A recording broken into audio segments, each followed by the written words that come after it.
For 36 days, they used their voice. Now it's time for the voters to be heard where it matters most. The ballot box. This is a CTV News special presentation. Canadians need to choose how we finish the fight against COVID-19. Canada's economy is getting worse, not better. We need to get people back to work. We are investing the most in healthcare. The world is counting on Canada to do its part to tackle the climate emergency. As a nation, we should not be submitted to laws which go against what we are. Everybody must have the right to decide if they want to have the vaccine or not. COVID-19 is my most important issue right now. We're looking to the next Prime Minister to lead us. We've got to turn the focus, I believe, to creating jobs, creating wealth. This is probably one of the most important elections ever. For me, the most important issue is childcare. Voting for a party that protects the environment at all costs is extremely important. The housing crisis is the most important issue to me because I can see it with my eyes. Foreign policy is very important, you know, we are human beings. I really hope they listen to the voices of the people. This election is going to determine the path for the future of Canada.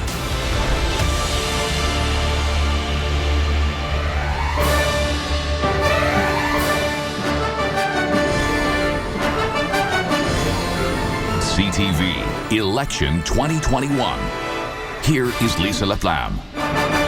Good evening and welcome to CTV News Election Headquarters on this Monday, September 20th. As you know, things are a lot different from the last time we all got together for an election just under 2 years ago. This pandemic still has us in its grips, but in our studio, we are all here in person thanks to our genius set designers and a very good 6-foot tape measure. I am just so happy to have so many familiar faces around us tonight, and you are going to hear from our distinguished panel throughout what promises to be a marathon broadcast, so get comfortable for a very long night ahead.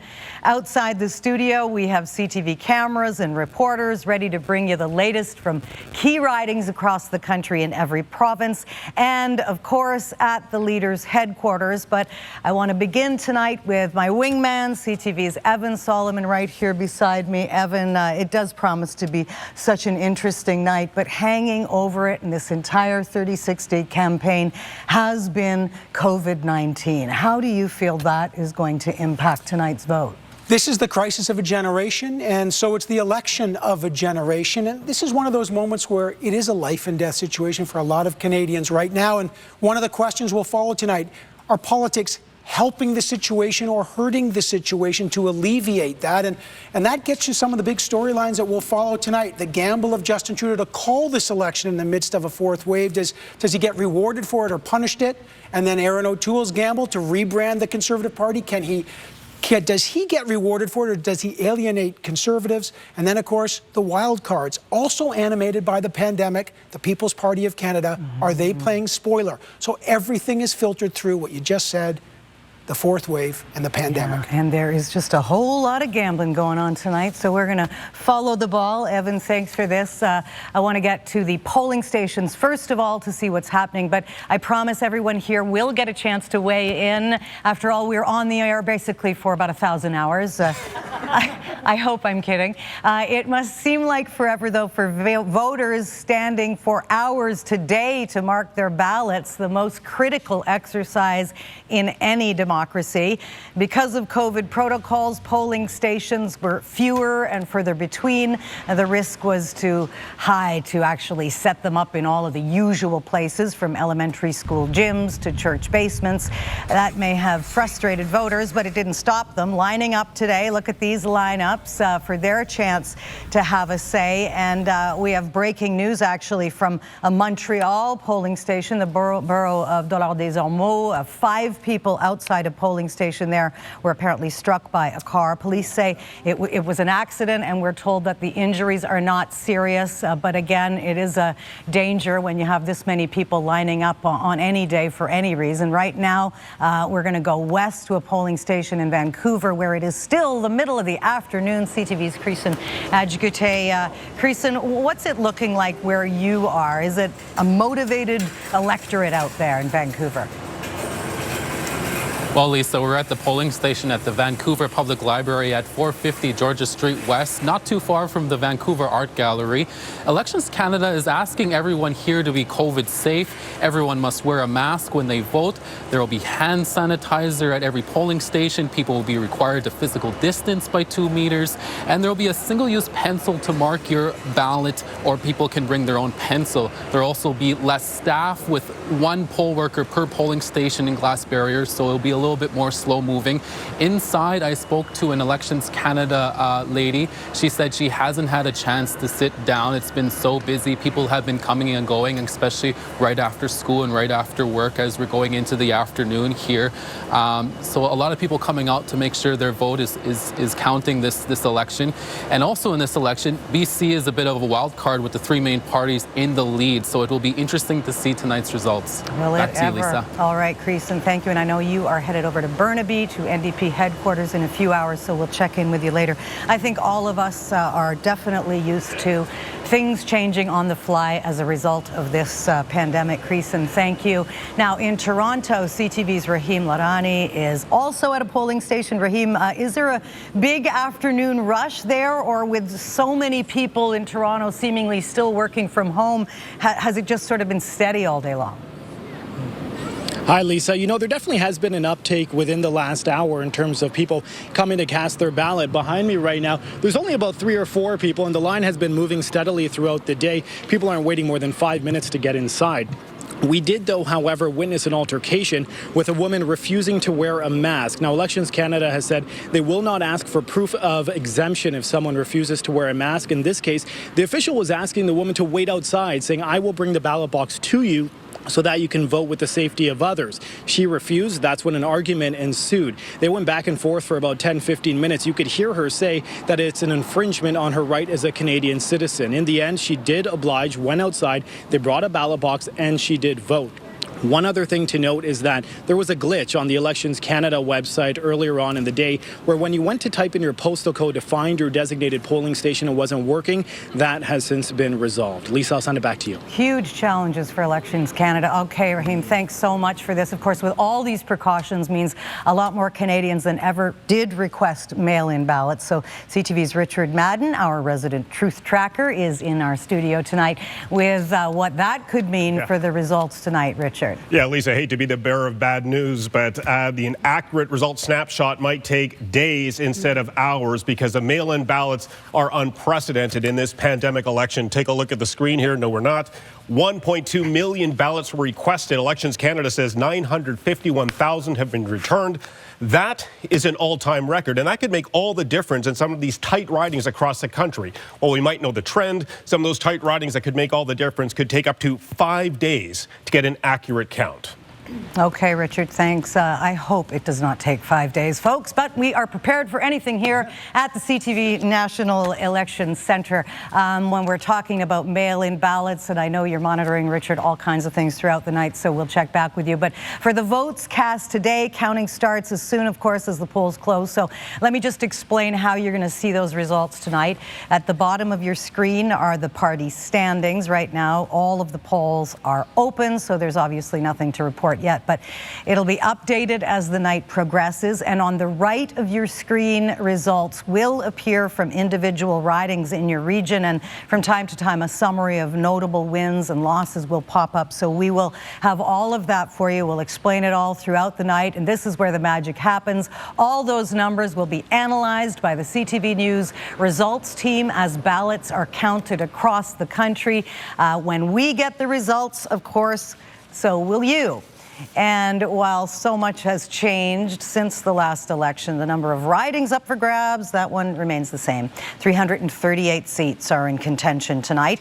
Just before Parliament was dissolved a short 5 weeks ago, the Liberals had a minority government with 155 seats. The Conservatives had 119, the Bloc 32, NDP with 24, 2 seats for the Green, 5 independents, including one of our panelists tonight, and 1 vacancy. And of course, the big number to watch for tonight is 170. That is how many seats a party must win to perform perform a majority or to form a majority government. There may be some performing in there as well, but the Liberals were 15 short in 2019, and reaching that number was Justin Trudeau's goal in calling this election in the first place. So we'll see how the math all shakes out. And CTV's national affairs correspondent Omar Sachedina will be drilling down all night long on the stories. There are so many stories, Omar, behind the numbers. But first of all, before we get to that, what is the projection for how things could go? Well, Lisa, our election desk has been tracking the historical data and the polling data, and we can give you a sense of the seat projections right now. We can tell you that the Liberals can get anywhere from 125 seats to 183. And you mentioned it already, that magic number tonight is 170. That is demarcated by this line over here. That is the number required to reach a majority. The Conservatives tonight can get anywhere from 98 to 150. If the Liberals can't get to 170, that means that either the NDP or the Bloc Québécois could hold the balance of power. The BQ could get anywhere from 16 to 43, the NDP anywhere from 14 to 43, and the Greens could get as many as 4 seats, which would effectively double their seat count from what they had at dissolution. They had 2 seats at dissolution. Now remember, as your votes are counted tonight, these ranges will narrow, and we'll get a better sense of what the 44th Parliament will look like. Lisa, back to you. Okay, Omar, it's going to be an interesting night, and I know Nick Nanos and Rupin Sioni from Environics Analytics will be joining you, so we'll be back and forth all night long. Now, anything obviously can happen on election night, and while you may not be glued to the results board, one guarantee is that the main party leaders will be, and their teams. They're definitely monitoring the math. So let us start with senior political correspondent Glenn McGregor at Liberal headquarters in Montreal. Glenn, first of all, I just want to speak for both of us, if I can, and really for all of us in sending our love to our friend, our Ottawa Bureau Chief, Joyce Napier. She, of course, had a death in the family. Her brother-in-law, Norm MacDonald, late last week, so she could not be with us tonight. But we miss you, Joyce, and we grieve the death of Norm. Such a hero for all of us and a hugely funny man. But Glenn, you are there at Liberal headquarters, and I want you to put us in the picture. COVID has definitely put the kibosh on traditional election night rallies. So what's it going to look like in there tonight? Yeah, very different election campaign, and of course, a very different election night parties. The parties call these election night events, and they use them really as a way of also rewarding their volunteers, their supporters. So they love to get rooms filled with people to celebrate, or maybe not celebrate, the results, depending on how it goes through the course of the night. The last time the Liberals were here at the Queen Elizabeth Hotel in Montreal was in 2015, and that was a pretty big party for them because they secured a majority government. So they're hoping that could be a good omen. But be far fewer people here in the room this time. Capacity capped at 250, and that includes dozens of journalists and technicians and audiovisual people who are here, as well as party campaign staff. So in terms of just regular supporters, I mean, a lot less of them here to either celebrate or commiserate, depending on how it goes, Lisa. But still, not really too many people here just yet. They are going to have to follow COVID rules imposed by the party on this event. They have to wear masks, encourage the social distance, and they have to show proof of vaccination. Everybody coming in is getting a yellow wristband to show that they are COVID safe. That's your all-inclusive, though, then, isn't it, Glenn? But, you know, I know that you're not wearing a mask because you are more isolated on that riser. But, you know, you've been with the party through the campaigning. There's always a gut feeling for any party when the campaign closes. So do the Liberals think they'll be able to eke out a majority tonight or government tonight? What is the inside speak? I think that they are cautiously optimistic now, and I know that's a cliche, but I think that's really appropriate in this case. And it's changed over the last week. I think they're feeling a lot better the way things went over the final 7 to 10 days of the campaign. They thought they found their issue in trying to portray Erin O'Toole as somebody who couldn't be trusted to manage Canada out of the pandemic, and some events kind of played into that for them. It really kind of gelled that ballot box question. In terms of the numbers, though, the parties don't really look at the public opinion polling that we do. They have much more granular data. They track every single voter in the country, determine which way that voter is leaning, and importantly, whether or not they're going to vote. And that data all gets fed into the GOTV effort, Get Out the Vote effort, that's been going on today and also at the advance polls earlier. So they have a pretty good sense, Lisa, of which way this is going to go, how many seats they're going to win, how many are out of reach, and how many are kind of hanging in the balance and are going to be really dependent on that GOTV national TV effort. So, again, I think they're looking positively at Ontario. They're worried about BC. Quebec also a little bit of a question mark for them. It's going to be interesting to see the Atlantic Canada results come in, if that gives it any kind of hint to which way it's going. Okay, thanks for this, Glenn. And I can tell everybody that someone's phone. There's the first phone ringing in the election studio. We may have a result here, but I wanted to say that we do have Scott Reed and Jenny Byrne with us, so we're going to learn a lot more about how the parties themselves work that inside polling, so they do have a better sense, perhaps, on a night like this than the rest of us. But Kevin Gallagher is at Conservative leader Erin O'Toole's headquarters in Oshawa, Ontario. Kevin, the O'Toole campaign really seemed to start out strong, but campaigns matter. We say it all the time, and it's always true. So what are the expectations there tonight? Well, you know, if you're speaking to Conservative campaign members, they're going to say that they are hoping for a victory. But also, I just spoke to a Conservative spokesperson who told me that, you know, from where they started in this campaign with the polls showing a potential Liberal majority, that, you know, they feel pretty good at a razor's edge in a close race head-to-head. Now, of course, there is expectation, perhaps, that there could be a Liberal minority. That seems to be, you know, something that the Conservatives are now weighing as, you know, is this an accomplishment that they're happy with? Now, of course, yesterday, Erin O'Toole's asked point blank, you know, would you be willing to resign, perhaps, if there's a minority government and you're not the head of it? And he said, we're going to win. He, of course, said it in French, but he said, we're going to win. So certainly that's their expectation tonight, but they'll have to have a lot of their sort of new brand of this party to come through. They need seats in Ontario, in the Lower Mainland and BC, to be flipped from red to blue and even from orange to blue in some ways. There's a lot of tight races that they have to fight. And just yesterday, of course, we heard for the first time Erin O'Toole mentioned the PPC by name, that Justin Trudeau, of course, wants people to vote for the PPC to split votes on the right. So this is perhaps an indication here that there might be some concern of vote splitting, and it's something that Mr. O'Toole has talked about for the past few days, Lisa. So interesting. All right, Kevin. And of course, vaccination, speaking of the PPC, were such a key question, though, for the Conservative campaign. On that point, I want to move west to Geneviève Beauchemin in Saskatoon, of all places, covering probably the most unpredictable headquarters tonight. Maxime Bernier at the People's Party of Canada. Jen, I don't even know where to begin, I guess, but why is a guy from the Beauce watching returns in Saskatchewan? Well, in Saskatchewan, because, of course, out west, he believes that perhaps he's getting better numbers here. But there's also a key issue, is that this party here was supposed to happen inside a hotel. There's a ballroom in there.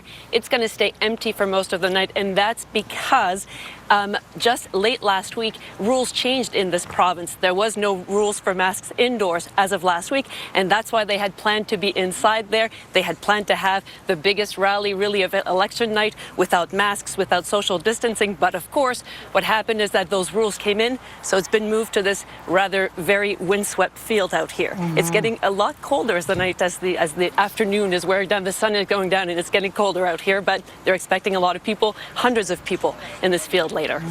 Duped by the COVID reality. All right, Geneviève Beauchemin, we'll be checking back in with you. I think it's a big story you're covering there tonight. And further west, Annie Bergeron-Oliver is in Burnaby, British Columbia at NDP headquarters. Jagmeet Singh's headquarters, of course. Annie, you've been on the road for 5 weeks now. What is the tone there now that it is actually down to the voters?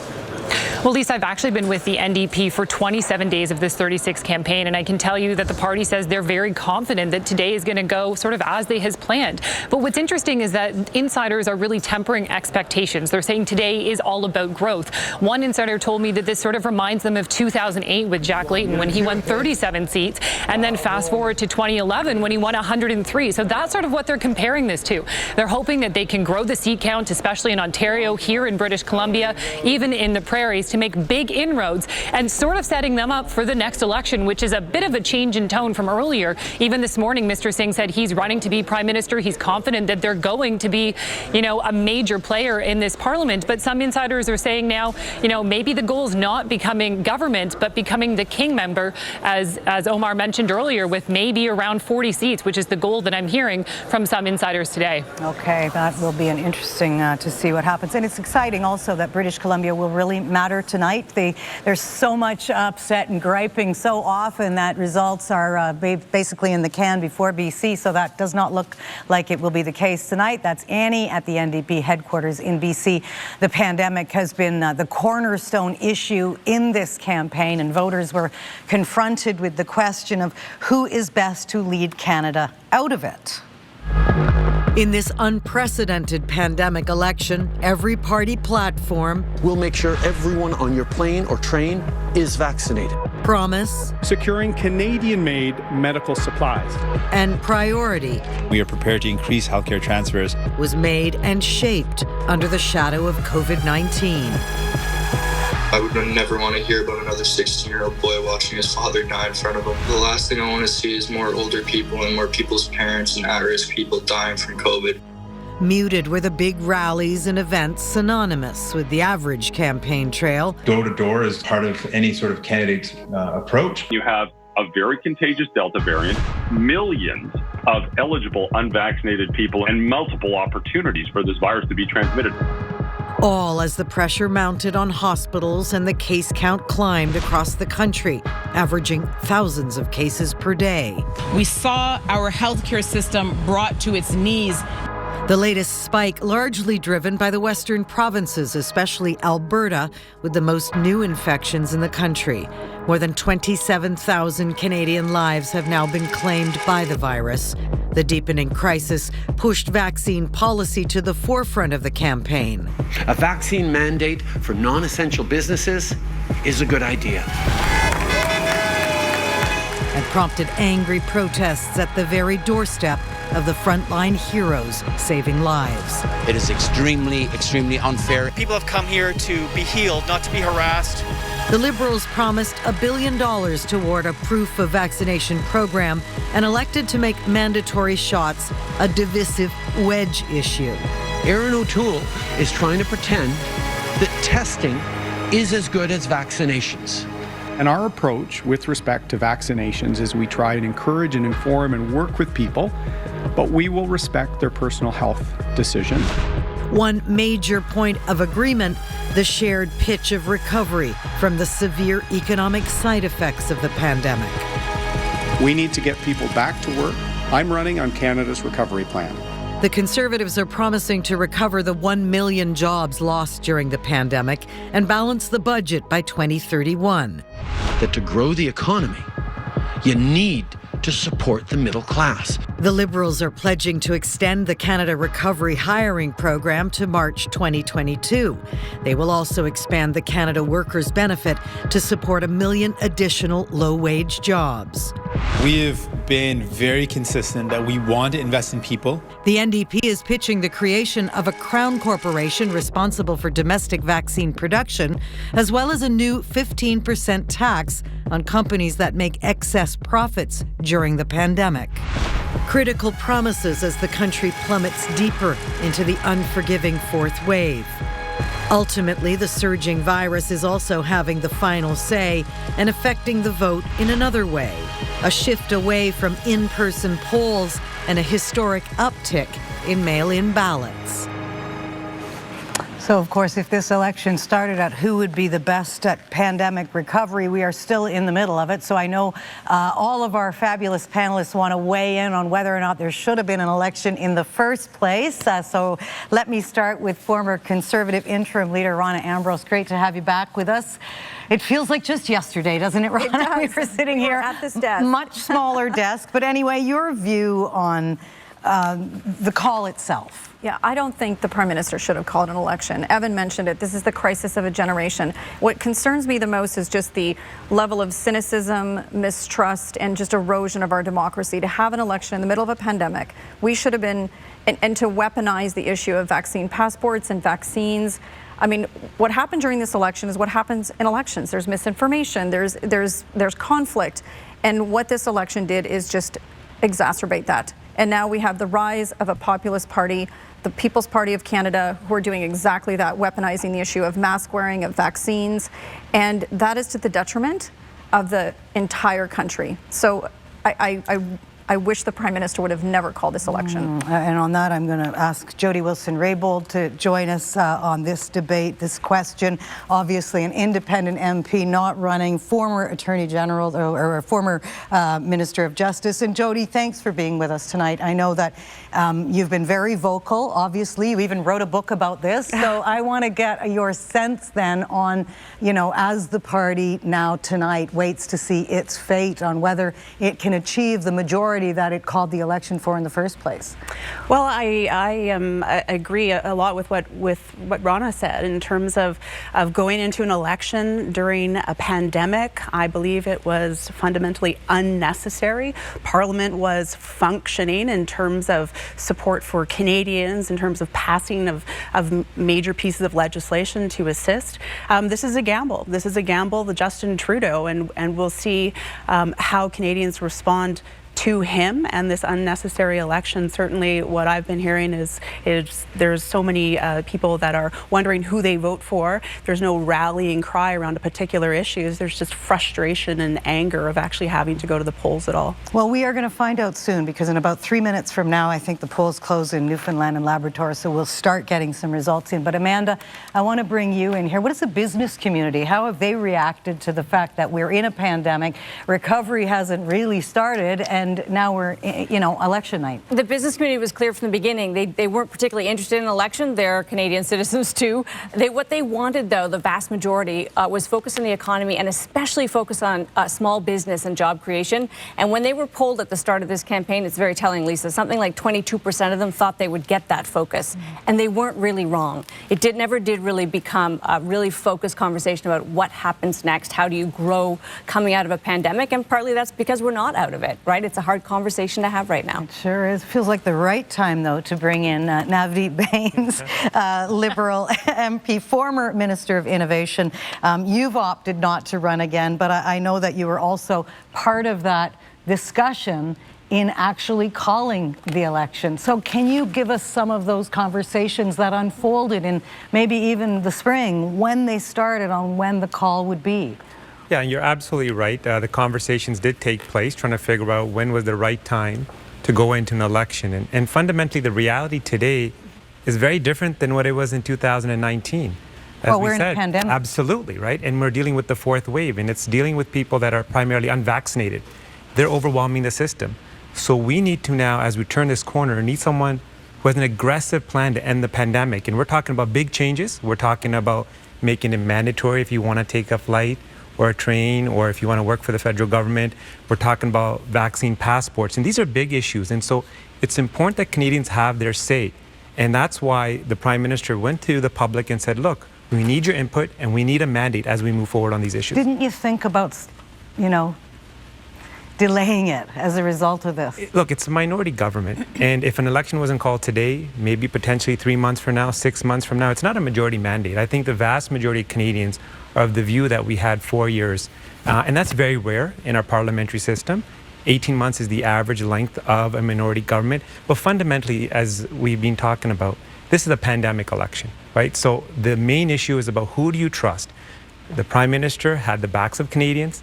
He stepped up big with CERB, with the wage subsidy, with supporting small businesses Amanda was talking about in terms of providing them with loans and grants. And so there's a lot of confidence in his leadership and how he managed the pandemic. Well, we'll see tonight how much confidence. I want to bring in beside you former MP Olivia Chow. Olivia, I know you definitely have an opinion on whether or not there should have been a call. Everything that Nadeep just mentioned could have been done in Parliament. Why do we need an election to do all those things, right? The emergency benefits, the Liberals are about to cut it, and it's about to finish. And it was the New Democrat that said, no. You need to double it from 1,000 to 2,000, and you need to keep extending it because the pandemic is still on. So all of those things can be done. The other thing is this. It's $610 million that it cost. And all of that money could have been used to build affordable housing, true affordable housing. There's so much that can be done because Jagmeet basically said, hey, we'll support you because we're in a pandemic. Don't go into election, no matter what you do. I can't believe he actually wrote a blank check to the Prime Minister and said, go for it. So this election is really unnecessary. It's a power grab, and I think we're seeing that there are a huge number of people that are really unhappy. We're gonna have some breakout rooms tonight. I love it. And it's just the perfect time to bring our strategists in here. I want to start with Jenny Byrne. You were, of course, pivotal with the Stephen Harper campaign, and I want to get your read, you're a former senior advisor, on what's it like when you're in that decision process with a leader on a call as important as this? Well, and there's a lot of factors that you have to take into effect, and we've never had a pandemic in terms of making that factor. I have to say, though, it obviously the Liberals were looking at polls in the spring. Navdeep and the Prime Minister were looking at the fact they were looking like they were going to be in majority territory, and Canadians didn't want this election, and it had to have been probably very nerve-wracking, and they waited as the polls started to slip, and people saw what it was a completely crass attempt to win a majority. So it'll be interesting when the results start coming in today, Lisa. Will it ever? And I know beside you, Farouk Karim with the NDP party, I know that you're hoping this works in your favor. You're sort of the comms man for the NDP party. So maybe you can explain to me that TikTok today from Jagmeet Singh in the shower. Right. That was kind of an unusual message, although the Dido song is still stuck in my brain at this moment. The message today is better is possible. And that's why we're seeing lines out there. People are celebrating Canadian democracy, and they want to see change, and they want to see a better country. The fact that the election was called, I think, is still on people's mind. They're frustrated about it. They don't understand, as Jenny mentioned, and Olivia mentioned, why we could continue to work for Canadians during this pandemic. There's nothing that Mr. Trudeau is talking about during all this election that could not have been done. It's even the opposite. It's becoming cynical. Let me take one example, sick days. It was something that was proposed by the NDP 22 times during the pandemic, and the Liberals voted it down. And now in the middle of an election, suddenly it's a great idea. So again, the electors, especially the progressive voters, will see that Mr. Trudeau prefers to campaign on issues instead of solving them. And if better is possible, today is the time to vote for that. Okay, well, Scott Reid, you are we've put you in the corner tonight, and I know no one puts baby in the corner, but that's where you are, Scott. Former communications director for Liberal Prime Minister Paul Martin. You said all along there was a sweet spot, and they missed it. I really felt they should have called the election a little bit earlier. First of all, I think we can all agree it's Nav's fault, and I think we can dispense with the question from that point forward. But I just want to say, because I did work in a minority parliament, and I worked for a minority government, and we were confronted with the question of when to call an election in that circumstance. And it's not as simple as people are making it out here. You want control, and when you're in a minority, you're not in control. And I think ultimately the Prime Minister faced that challenge. He wanted to gain greater control over his own future, because one thing's for certain, when you're in a minority, if you don't pick the time of the next election, your opponents will, and they're probably not going to pick a time that will be to your favor. And I think, Evan, that's a really good point. I mean, the bottom line is I don't think the party thought they were going to be dogged by this exact question for 36 days. Well, that is how rare this is. Most governments, they decide, okay, we'll call an election. They expect about 48 hours, 72 hours. You called the election on, no one wants election. And then it becomes about an issue. And this is... This has been the fascinating thing about this election. The fight to frame what this election never really got won. Justin Trudeau said, it's not about me and a political opportunism, it's about the pandemic and the issues. The opponent said, no, it's about you. And if you looked at the polls before today, Canadians weren't sure what the answer is. Is it about Justin Trudeau? And if it's about him, it hurts him. And if it's about an issue, it helps him. And that's tonight. And that is tonight for sure. All right, Evan, thanks. And of course, I want to bring in our political analyst, Antonia Maioni, our Quebec whisperer, I'm going to call you tonight. But weigh in on this because, of course, so much rides on Quebec, so much in 36 days unfolded in Quebec and may turn on Quebec. Well, one of the things, I mean, usually Quebec is a unique electoral battleground, but one of the things that Quebecers have in common with Canadians outside of Quebec is this frustration and really this idea that this was an unnecessary election. In fact, some people are even calling it irresponsible, which is a harsh judgment on the Liberal government for calling it, but goes back to some of the things that Rana was saying. Elections are their own processes. They have their own dynamics. And it's very difficult to justify an election in the middle of a crisis when it could produce a new crisis. We're seeing that in Quebec. We're seeing how, in effect, the two solitudes are now becoming an issue for Quebec voters. Language, identity, all of these things coming to the fore, including the Premier, François Legault, who was seen as the person who actually got Quebec through this pandemic, not Justin Trudeau. And then endorsed Aaron O'Toole. See how many things we have to talk about tonight. But first, 5 minutes ago, the polls closed in Newfoundland and Labrador. Omar Sajidine is standing by with a look at what to expect for the results in Atlantic Canada.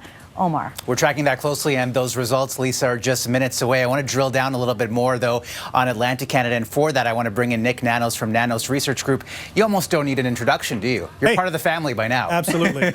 Okay, walk us through the 5 weeks of this this campaign and how support has shifted, and taking a look at some of the issues. This was the picture at dissolution. Absolutely. What you can see, Omar, is that at dissolution, the Liberals very strong in Atlantic Canada with a couple ridings that are in the blue column. Okay, so to jog your memory, August 15th, of course, just a few weeks ago. Now this, what are we seeing here? What's this black? Black means it's too close to call in the Nanos estimates. And the key thing here is this occurred when Aaron O'Toole talked about being pro-choice. When Aaron O'Toole talked about mental health and so forth, it looks like that progressive message and perhaps a little spillover from Nova Scotia suggested that some of these ridings would be in play, and you can see that the Conservatives are closing in, making it very competitive. Chewing in a little bit into that Liberal stronghold. Now let's fast forward towards the end of the campaign, and it looks like the Liberals have been able to recapture some of the support here. A little bit of a recoil, Omar. What you can see is that with the focus on the ban on assault weapons and other issues like vaccinations, that some of these ridings that were a toss-up are now tilting back to the Liberals, but still, you can see a number still up for grabs. And just before we go, I just want to walk the viewers through this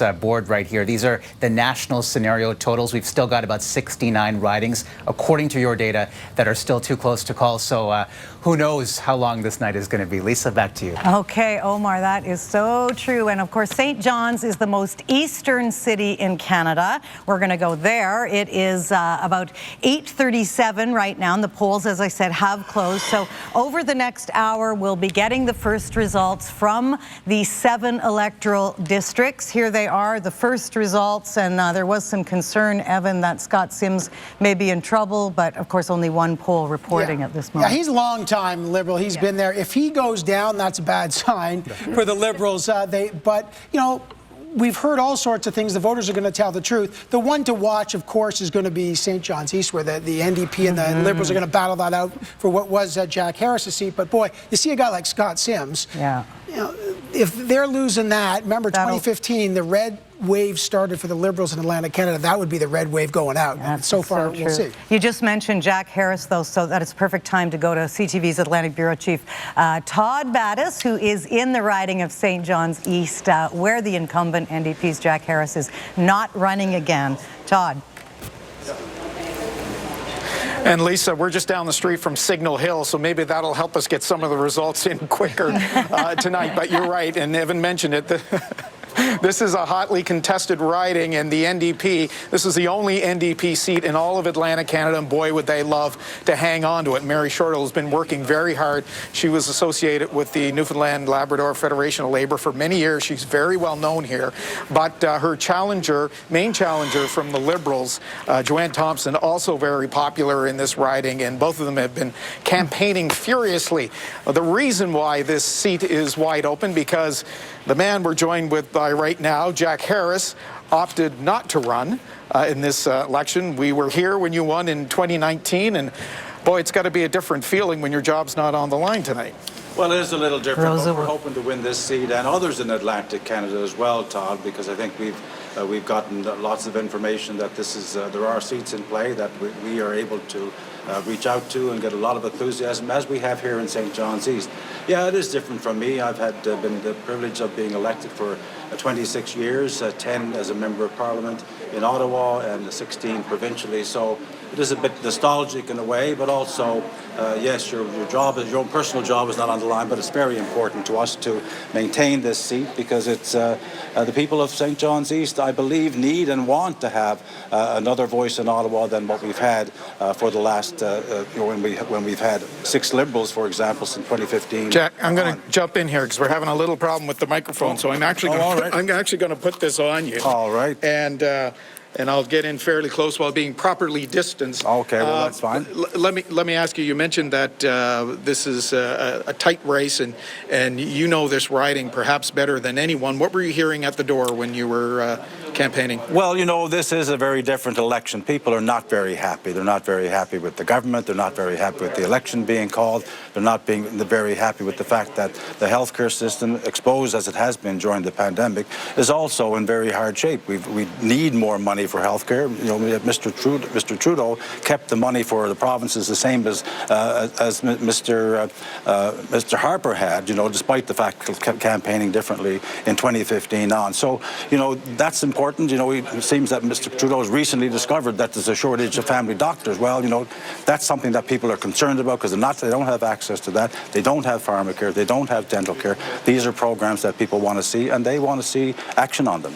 Let me ask you, you were saying earlier, we all expect this to be a very late night, but this could be even later here in St. John's East, and you were saying the reason is because of mail-in ballots. Well, there seems to be in St. John's East a large number of people who have chosen to exercise mail-in ballots. The number that we're hearing is around 6,000, which is probably almost 3 times what the average is across the country.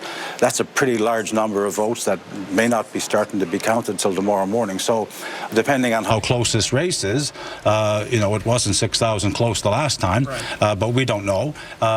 We may not know the result tonight, and that's you know, that's the reality. But you know, we've seen a very strong momentum for the NDP here. We're very confident of what the voters want to see, and we've seen lots of enthusiasm from young people in our campaign, and a lot of excitement.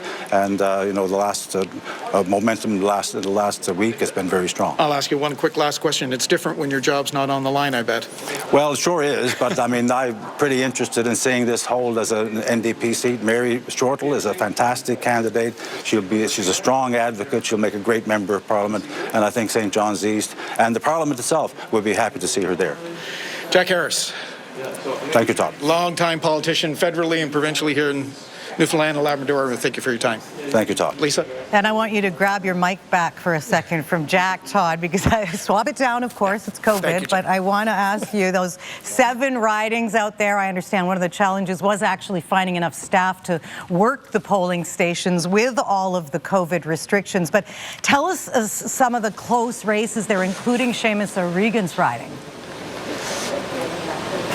Well, and that might be one that may come to some surprise to some people. Seamus O'Regan is a cabinet minister, of course, in the last government, and we understand that could be really a 3-way race. And Mr. O'Regan himself acknowledged that he had a lot of work to do. He was out campaigning right up to the last minute and expects that it'll be a very close race. Ray Critch, who is well known in the riding, he's feeling the NDP has a real solid opportunity to take that seat. And again, Lisa, you know, we saw Aaron O'Toole coming to the west coast of Newfoundland in Corner Brook, and so some thoughts that perhaps they can make a move there. Also in Bonavista, there may be some inroads for the Conservatives as well.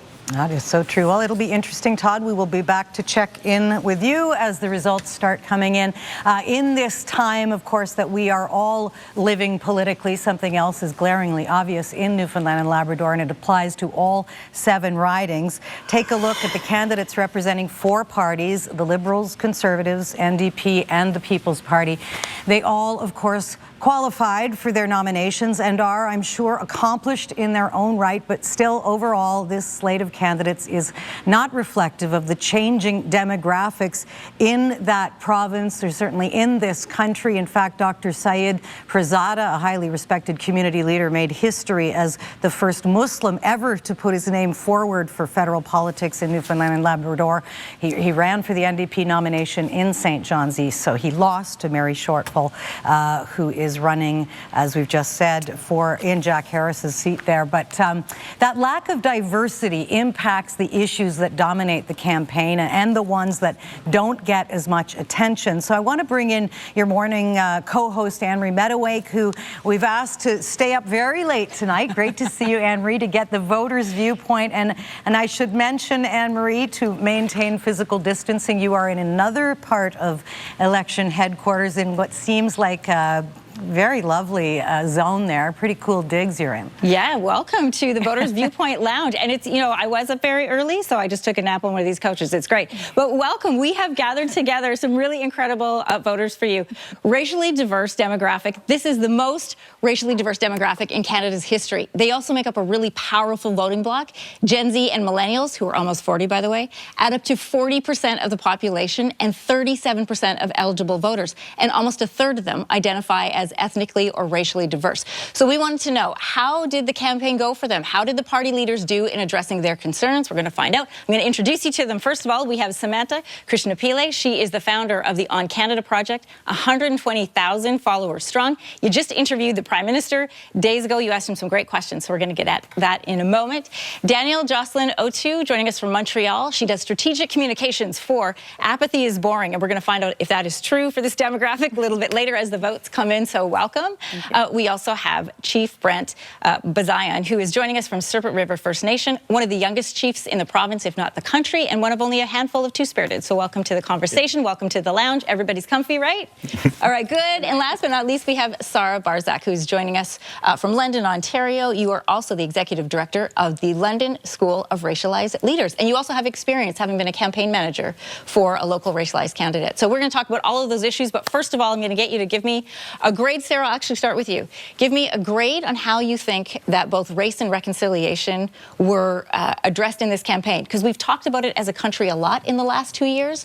Did you see it anywhere in the campaign, and how do you feel about that?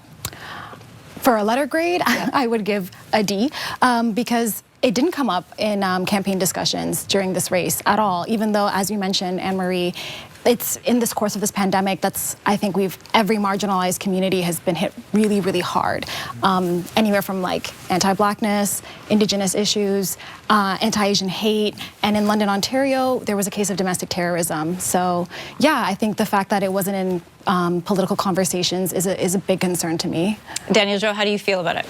Yeah, I would second Sarah's D. You know, we would hope that after the year and a half that we witnessed and all these rise in social movements that were predominantly youth-led, that candidates would center these concerns and these issues in their platforms, and we saw more of the same. And more of the same is definitely not what we need right now. All right, Brent, how about you? I would have to agree. I kind of, personally, I'm looking for more than just symbolic change, just surface level discussions. I really want to get to the root of colonialism. I want to get to the root of Indigenous issues, reconciliation. I didn't feel like we had a deep enough conversation or a real opening up of Indigenous issues across this country. In your interview with the Prime Minister, Samantha, you know, I loved how, first of all, when he popped up on Instagram, you're like, oh crap, it's the Prime Minister, which I thought was such a really authentic way to say that. But give me your letter grade, and then, you know, in some of the commentary, I noticed from people having your discussion who were saying, like, I appreciate your acknowledgement, but where's your action? Mm-hmm. Yeah, it's interesting. I don't know if I could give them a letter grade, because it kind of feels like they didn't understand the assignment. After the year we've had, after the change that has happened, to not center the dismantling of white supremacy in platforms, in what they talked about, is a huge mistake. And it sucks that there's really nothing you can do after the campaign starts. You've just got to be like, all right, let me pick the best candidate and hope for the best. Dennis, I want to bring you into this. You said you did a lot of reading of people's platforms. So even though the words may have come up in conversations, you dug down to find out what was in the platforms. What did you find? I found that the Conservatives did not even have the word systemic racism mentioned in their platform. I found that while, other parties and some parties did have some solutions, I don't know that maybe preface by saying that, one of our firm beliefs that apathy is boring is that people closest to the problem should also be closest to the solution. Mm-hmm. And so what I wanted to see more of were Indigenous voices and Black voices and Asian voices consulted in creating certain platforms, as well as what the party has voted for in the past, because I think, history speaks for itself sometimes.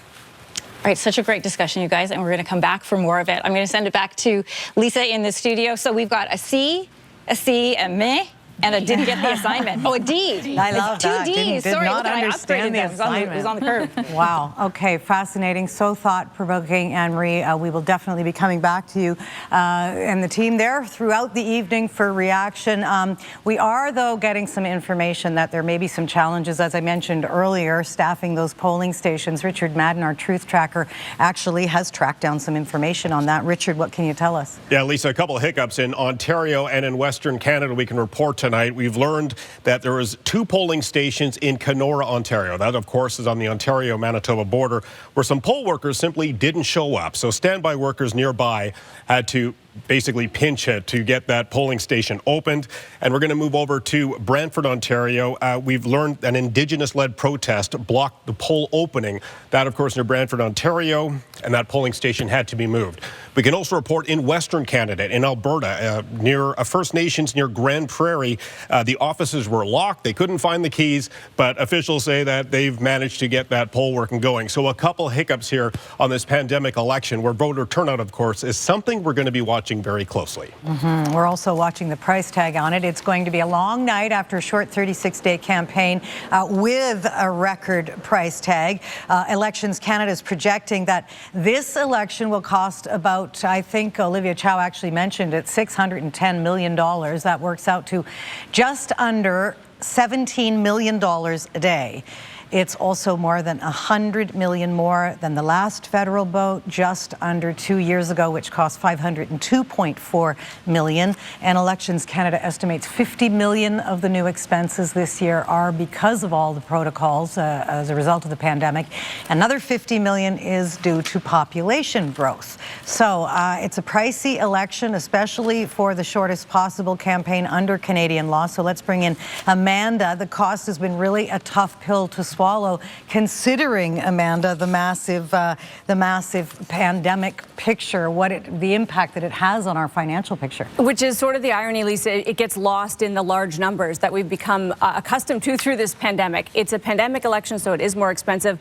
But I just want to take a look at the snapshot of Canada's fiscal health. It is not good. At the moment, our debt is running at close to $1.1 trillion. Now, for perspective on that, that's about half of our national economic output. So it's a pretty big number. A lot of it pandemic driven. $354 billion was the deficit heading into this new fiscal year, 9 times what it was pre-pandemic. Now note, there was already a deficit when we got started. So what do the parties promise, you might ask? You would think perhaps getting to balance would be central to platforms. It's not, unfortunately. We know that the targets for the Liberal, for instance, party is no real target, $78 billion in new spending. They hope to have $25.5 billion in new revenue, leaving a deficit of $32 billion in 5 years. The Conservatives have been criticized for having a target for balance, but in 10 years. So it's a pretty vague one. In 2031, they say they'll be balanced. And they are also looking at raising new revenue and also a big spending target. So overall, what you're looking at here from the New Democrats, no target either, $200 billion in new spending. Also, a lot of new revenue promised here. The overall picture is, Lisa, one of vague targets for balance. For the NDP, the $214 billion in spending is supposed to be balanced by $166 billion in revenue that will materialize from tax hikes and other sources. They're not getting a real strong grade from the PBO on that revenue being raised. That leaves them with a deficit of $34 billion. All in all, the balance of the country is not really clear, getting back to a strong balance. And that'll leave some in the global markets wondering about our debt markets. Right now, the cost of servicing our debt, just like any household, our mortgage rates are low. The cost of servicing our national debt is also very low. In fact, it hasn't been this low in decades and decades. The concern is that won't always be the case. And if you lose the confidence of markets, it sends the costs up. That's just the way it works. You have to pay more for your debt down the road. So that's the kind of double whammy. And it was interesting in this election to hear very little talk about trying to get to balance. Because remember, we went through the 90s. We paid a big price to get to balance. That's so true. I mean, it was always such a key issue, really. But I think the Conservatives were really the only ones who actually discussed balancing the budget. But Rana, was that even realistic given the circumstances of a pandemic? Well, this is the first election where everyone promised everything to everyone. No one really had a fiscally aggressive or fiscally responsible platform, not even the Conservatives, which was really interesting philosophically and ideologically to see the conversation happening. You know, somebody joked the other day, it's, promising the guaranteed annual everything to everyone. And at some point we have to pay for this. Taxes will have to go up, and that will impact competitiveness. So it'll impact productivity. And so, it gets back to the point about, where was that conversation, and why are we all of us feeling like all we want from the government is spending and spending and spending? And I think part of that is just the anxiety in the public right now. People feel insecure, unsafe, concerned about their families, and so they are looking to the government for spending. But guess what? You're in a leadership position. You also have to think about long-term growth here and long-term economic productivity and competitiveness. So it is on the leaders to say, look, yes, we need to spend, but we also have to plan to come out of this. And like Amanda said, there is no plan to come out of this. Well, Rona, just 1 second here. Jagmeet Singh actually is the only one that said, I think I know where the money should come from. He has the courage to say, the super rich, the ones that are making millions and millions of dollars, they should pay more so that we can, in fact, have a lower deficit. His deficit projection is actually lower than the Liberals, which is surprising. And that was very clear. He knew, he was very clear where the money should come from. I just have to ask Amanda on that point. Are there enough super rich in this country for a $214 billion platform? I mean, put it in perspective so we can understand it. So both the super rich, and it's an interesting definition of what you consider super rich, but are there enough is a good question. And also corporations, which the NDP would also target. The downside of taxing in both of those cases is you don't actually get the revenue you think you're going to get. They're both groups that can avoid taxes, and you get unintended consequences of lost jobs and lack of growth.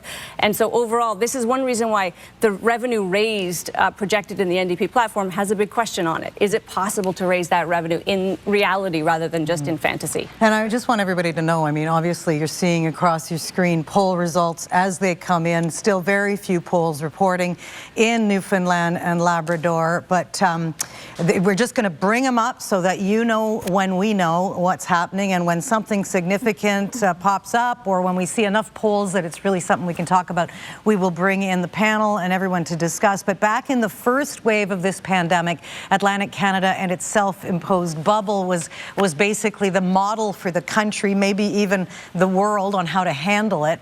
Omar is back with a look at how COVID impacted Atlantic Canadians and the clues into how that could have swayed the vote tonight. Omar. Yeah, and one of the factors, Lisa, is income growth. And on average, people in Atlantic Canada did pretty okay because of those emergency benefits like CERB, and also because they were working from home.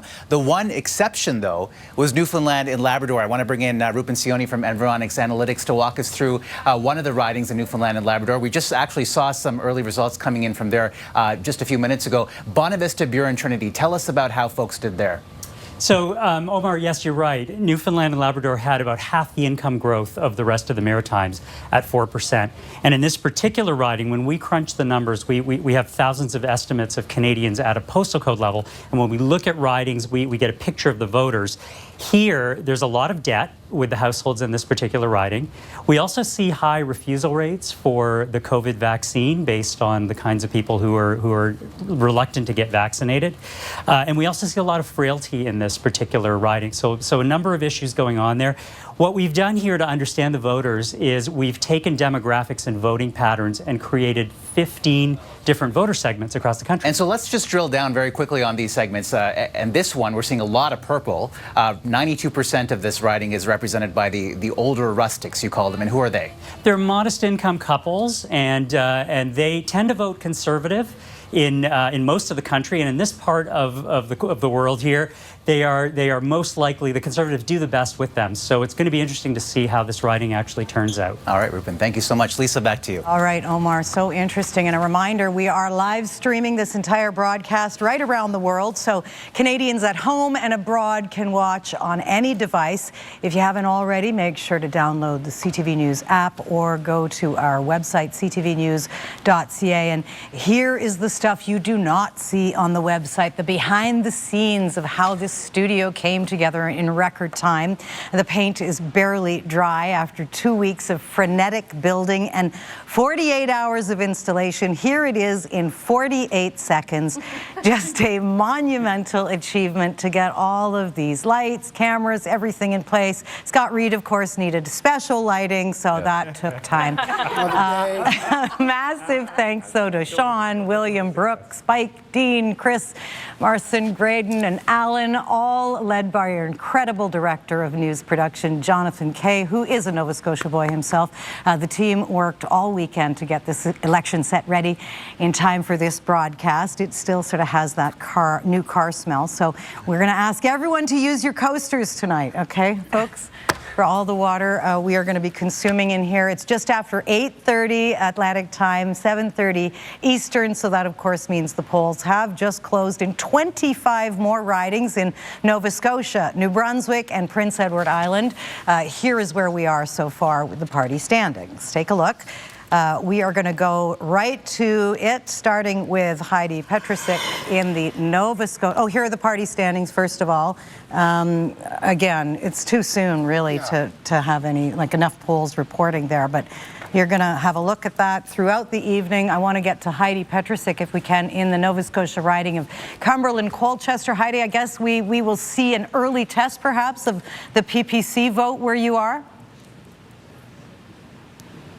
Perhaps there is a PPC candidate here in Cumberland-Colchester, Lisa, so we'll have to see how that goes. I am currently inside a licensed establishment in Truro, Nova Scotia, which is going to be the site of a volunteer appreciation event for the Conservative candidate, Dr. Stephen Ellis. Now, this is interesting here for Cumberland-Colchester if you talk about the PPC and the Conservative candidate, because this is Conservative country.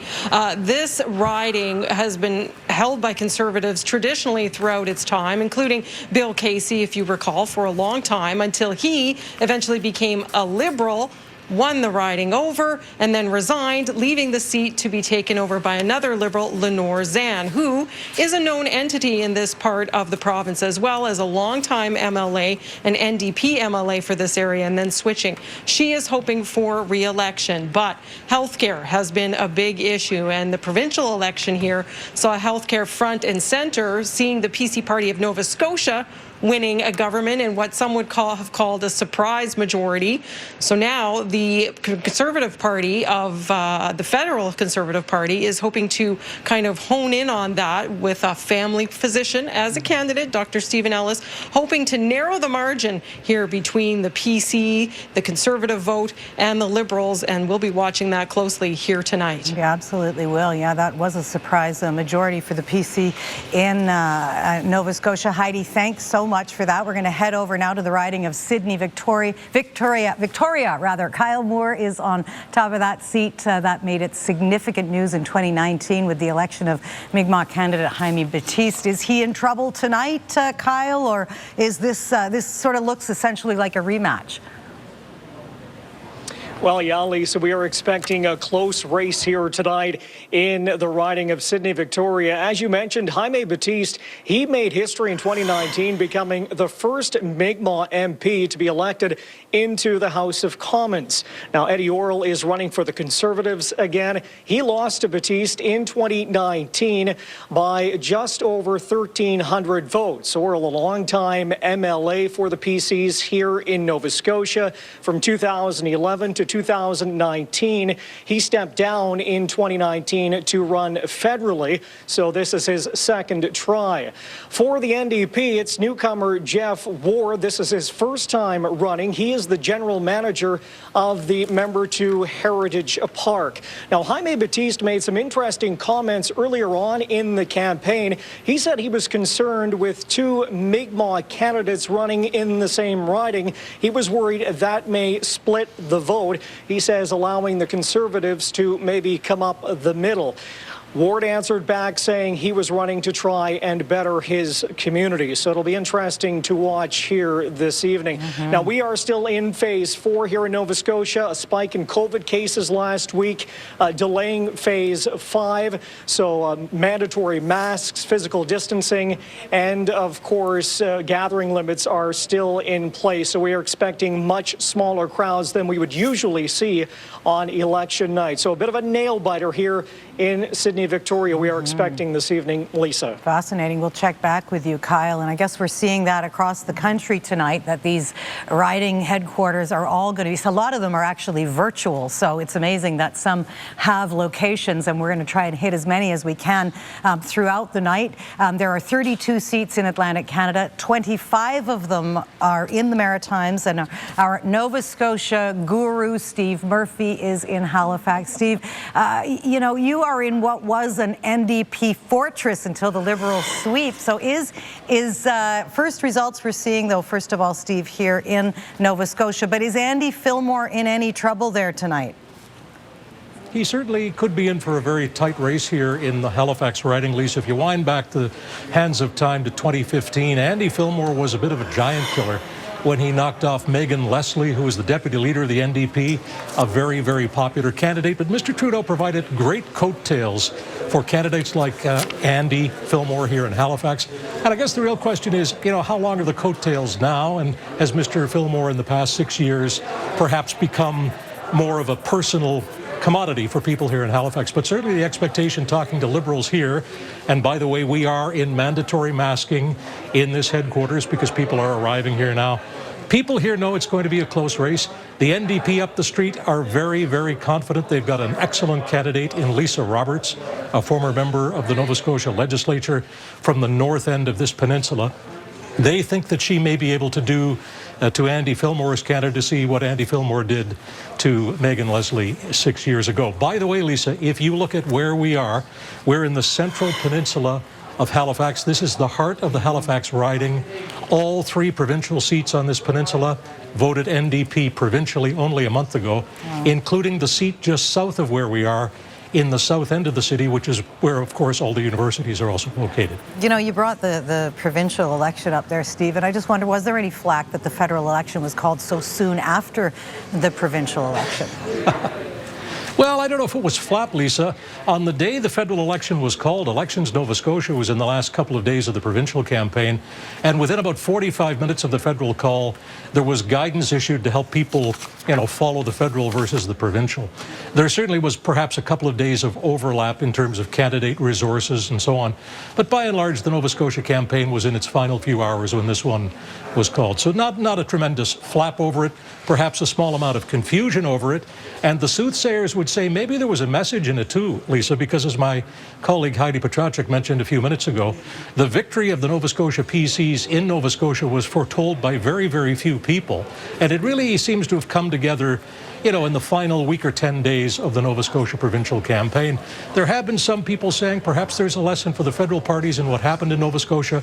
We'll know that within a matter of what, as you said, about 1,000 hours? Yeah, at least 1,000 hours. I think, Steve, you were on the air for 1,000 hours. Was it August 17th?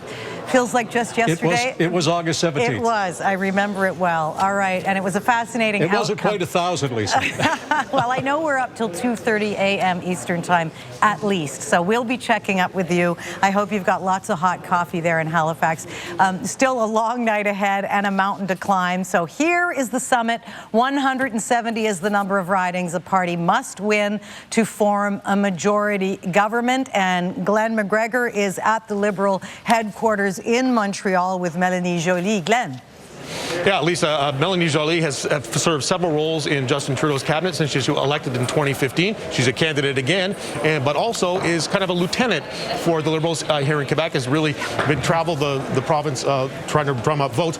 Tell me, you're at 35 seats at dissolution. Yes. How many do you need to expect to get this time in order to get to a majority level?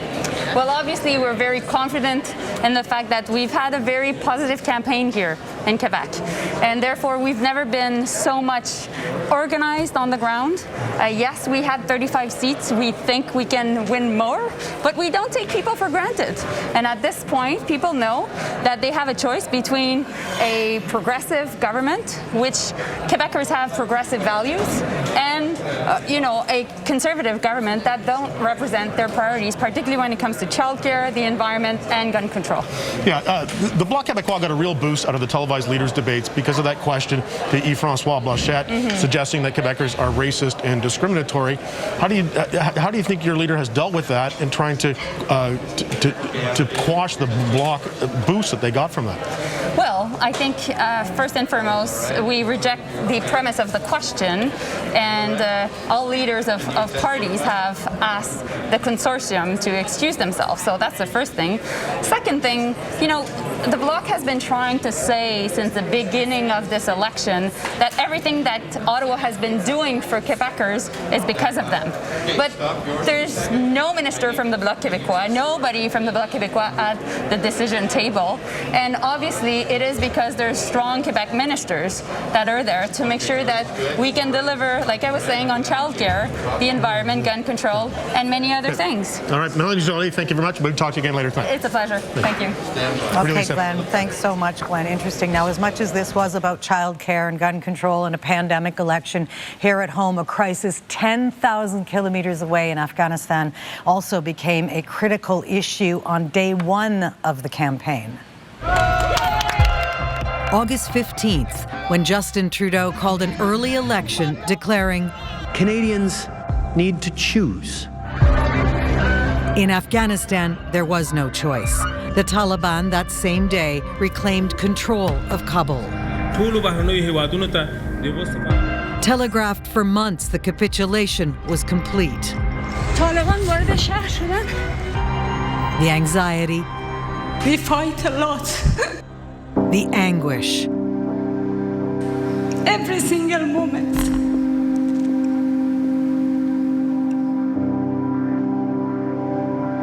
Overwhelming. Because we was born in Afghanistan between many bad neighbors and bad enemies. Don't keep silent, please, please, please. Escape routes were quickly cut off at the border and at the airport. Saving the babies took priority over saving themselves. The belly of a plane offered more hope than life under the Taliban. Confusion and chaos reigned. Each desperate dash for freedom was a rebuke to Western nations, including Canada, that swore no one left behind. Our Canadian Armed Forces members are doing everything in their power. The situation on the ground is volatile, it's dangerous. The promised rescue was more aspirational than actual. I feel very badly that we haven't been able to get everybody out. And in terms of the criticism of us starting too late, fair enough, fair enough. And the waiting was agony. Then came the bomb. The ISIS-K massacre of 169 Afghans and 13 U.S. service members. Canada's airlift mission ended. And with the last man out, so did America's longest war. For the Taliban, it was a reason to celebrate. For Afghans who risked it all to assist Canada, we see you. Keep waving. It was a trust betrayed. We were given fake promises, especially the women of that country, especially the girls of that country. Why? Why? We cannot leave people behind because this is not the country we are. The exit strategy was blocked by bureaucracy. We made them walk through a sewer pit and wait for days on end, only at the end of it to be turned around and said, your paperwork isn't right. And complicated by the campaign. I will not be commenting on specific operational issues. Prime Minister Trudeau, if anything happens to me, to my family, to my kids, you are going to be responsible for this. A matter of life and death on foreign soil became just as much an election issue as matters of life and death at home.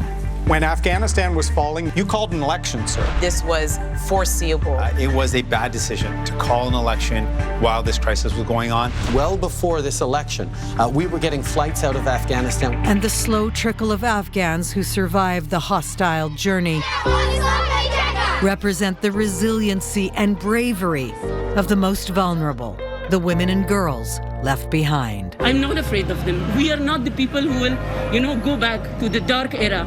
I'm a girl and I don't care about anyone. This is my homeland, my land. And I guess, Evan, it's naive to think that, Kabul fell 8 hours before the call, that the Prime Minister would have changed a decision based on an international event, even though there were such close ties with so many Canadians, and this is so far from resolved even today. Events matter in politics. You can't control it. It did coincide with the call. Look, this was a global failure. Make no mistake, it wasn't just a Canadian failure. Leaving the Afghans behind to the Taliban, who took over that country, is a global failure, and it became a campaign issue. Canada did have remarkably saved thousands of people, but not nearly enough. And I spoke to the Foreign Affairs Minister, Mark Garneau, in that interview, and he said, yes, too bureaucratic, too slow. They accepted that. Now, the question is, what impact does that have? Justin Trudeau in 2015 said, Canada is back. It was ironic in that election, the Syrian refugee crisis helped propel that and animate that message, which he did resettle. And Canada's promised to resettle 40,000 Afghans now. But Canada turned their back on many Afghans who worked with us. We couldn't get them out, and they are still in mortal and peril danger, and that's consequential. And governments have to own that. There's no way around it. And Navdeep, I want to get your thought on that. Do you feel the government owned that? What were the discussions, again, I asked, before the call, knowing what was unfolding and that there were so many Canadians with such close links to Afghan interpreters, drivers, cooks, women's rights activists, doctors? No, you're absolutely right. When you look at the images, heart-wrenching. And this is an unimaginable humanitarian crisis. Things did escalate much faster than we anticipated. Our intelligence, as Evan mentioned, this is not only a failure on part of Canada, but our international allies as well. We truly did not appreciate from the intelligence that we were getting how quickly things were changing on the ground. We did step up, as discussed before. 3,700 people have been evacuated, 2,500 Afghan refugees, but we got to do more. We know that. We were the first country to commit to not only 20,000, but to double that in our platform. And we've also committed to financial aid as well. And hopefully after this election, obviously subject to the outcome, we're in a position to continue to provide that additional support to third parties as well, like the Red Cross, to continue with the humanitarian issue that's unfolding before our eyes. I think committing to financial aid is an interesting statement, considering during the campaign that money that's been requested has essentially been frozen.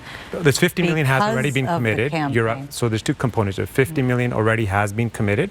We were one of the first to come out, but you're absolutely right. We got to do more. Rana, this is an issue I know is so close to your heart as well, and yet it seemed to fade in the campaign, and I don't know how much it actually resonated with voters. Well, I mean, I think it resonated definitely with veterans who are really leading the charge, and that's to your point about funding. It's veterans and private sector individuals, people who have been fundraising to keep people safe in Afghanistan. while nonprofit organizations are safe housing Afghans to keep them safe from the Taliban and begging the government every day to give them some funding to keep these people safe, and that money is not available because we're in an election. And that is inexcusable to me, to think that we can't find a way to release some funding to keep these people safe until they can get their paperwork and get to Canada. There are 1,000 families that are of Afghan interpreters who still have filed paperwork and still haven't even heard back from the government yet. So this, you've done an incredible job of keeping this issue top of mind, but it should be something we think about because it's an obligation we have to these people and to our veterans, our Canadian veterans, to make sure these people get to Canada safely. And tragically, the situation, particularly for women and girls, could absolutely not be more terrifying. As Navdeep Bains said, about 3,700 Afghans with ties to Canada have now arrived, but about 1,300 remain trapped in Afghanistan under extreme threat by the Taliban. Retired Major General Dennis Thompson, who has been working with the incredible team that Rana just mentioned of veterans to bring people to safety, joins me. General, so great to have you with us on election night. I mean, we've obviously spoken so many times throughout this crisis, but I have to ask you if you feel that the situation in terms of handling the crisis and getting Afghan allies out would have been handled differently had there not been an election campaign. Well, Lisa, first of all, let me say I'm not going to comment on the political aspects of this. I'm just going to say that this is not a good news story. We still have, as you pointed out, 1,300 families that are trapped inside of Afghanistan who are, that in total in number, about 9,700. We are desperately short of cash. At the moment, we have enough cash to see us through for perhaps another month. It costs us $20,000 a day to put these folks up in various safe houses and to make sure they get the general sustenance that they need. And we have managed, in the time since the air bridge closed, and it quite rightly pointed out that 3,700 people did come out on the military airlift, but they were primarily Canadian citizens and permanent residents, with only 166 of our families that got out. We have moved 6 families, 49 people since that date. That's less than 1% of the population, and quite frankly, that's not acceptable. Now, we do know that Global Affairs and IRCC devoted a lot of staff to try and untangle the mess of paperwork and bureaucracy.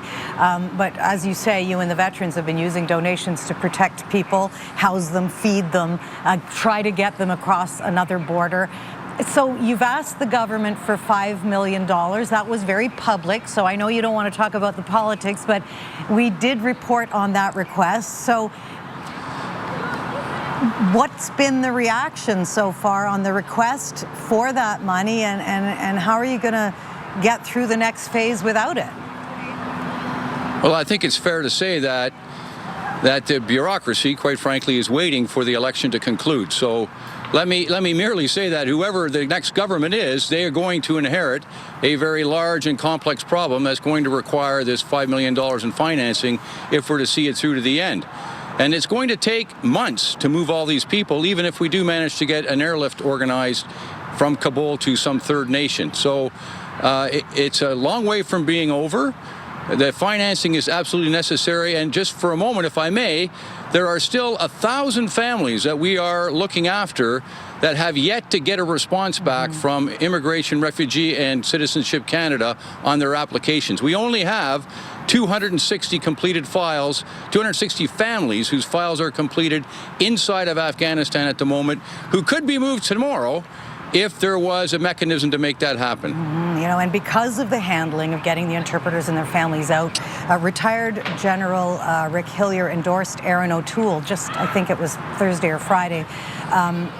In your experience, do you believe the situation in Afghanistan has or should impact the vote outcome? Look, I'm pretty realistic. I know that in Canada, foreign affairs or events that surround foreign affairs don't really grip the Canadian public, but this one should, only because these are Afghans who supported Canadians, and in particular Canadian veterans, who are trying to move these people out of harm's way, resettle them back here in Canada, because we know from having worked with them that these are people that will contribute greatly to Canada as a nation. You can feel your passion, and we share it, General.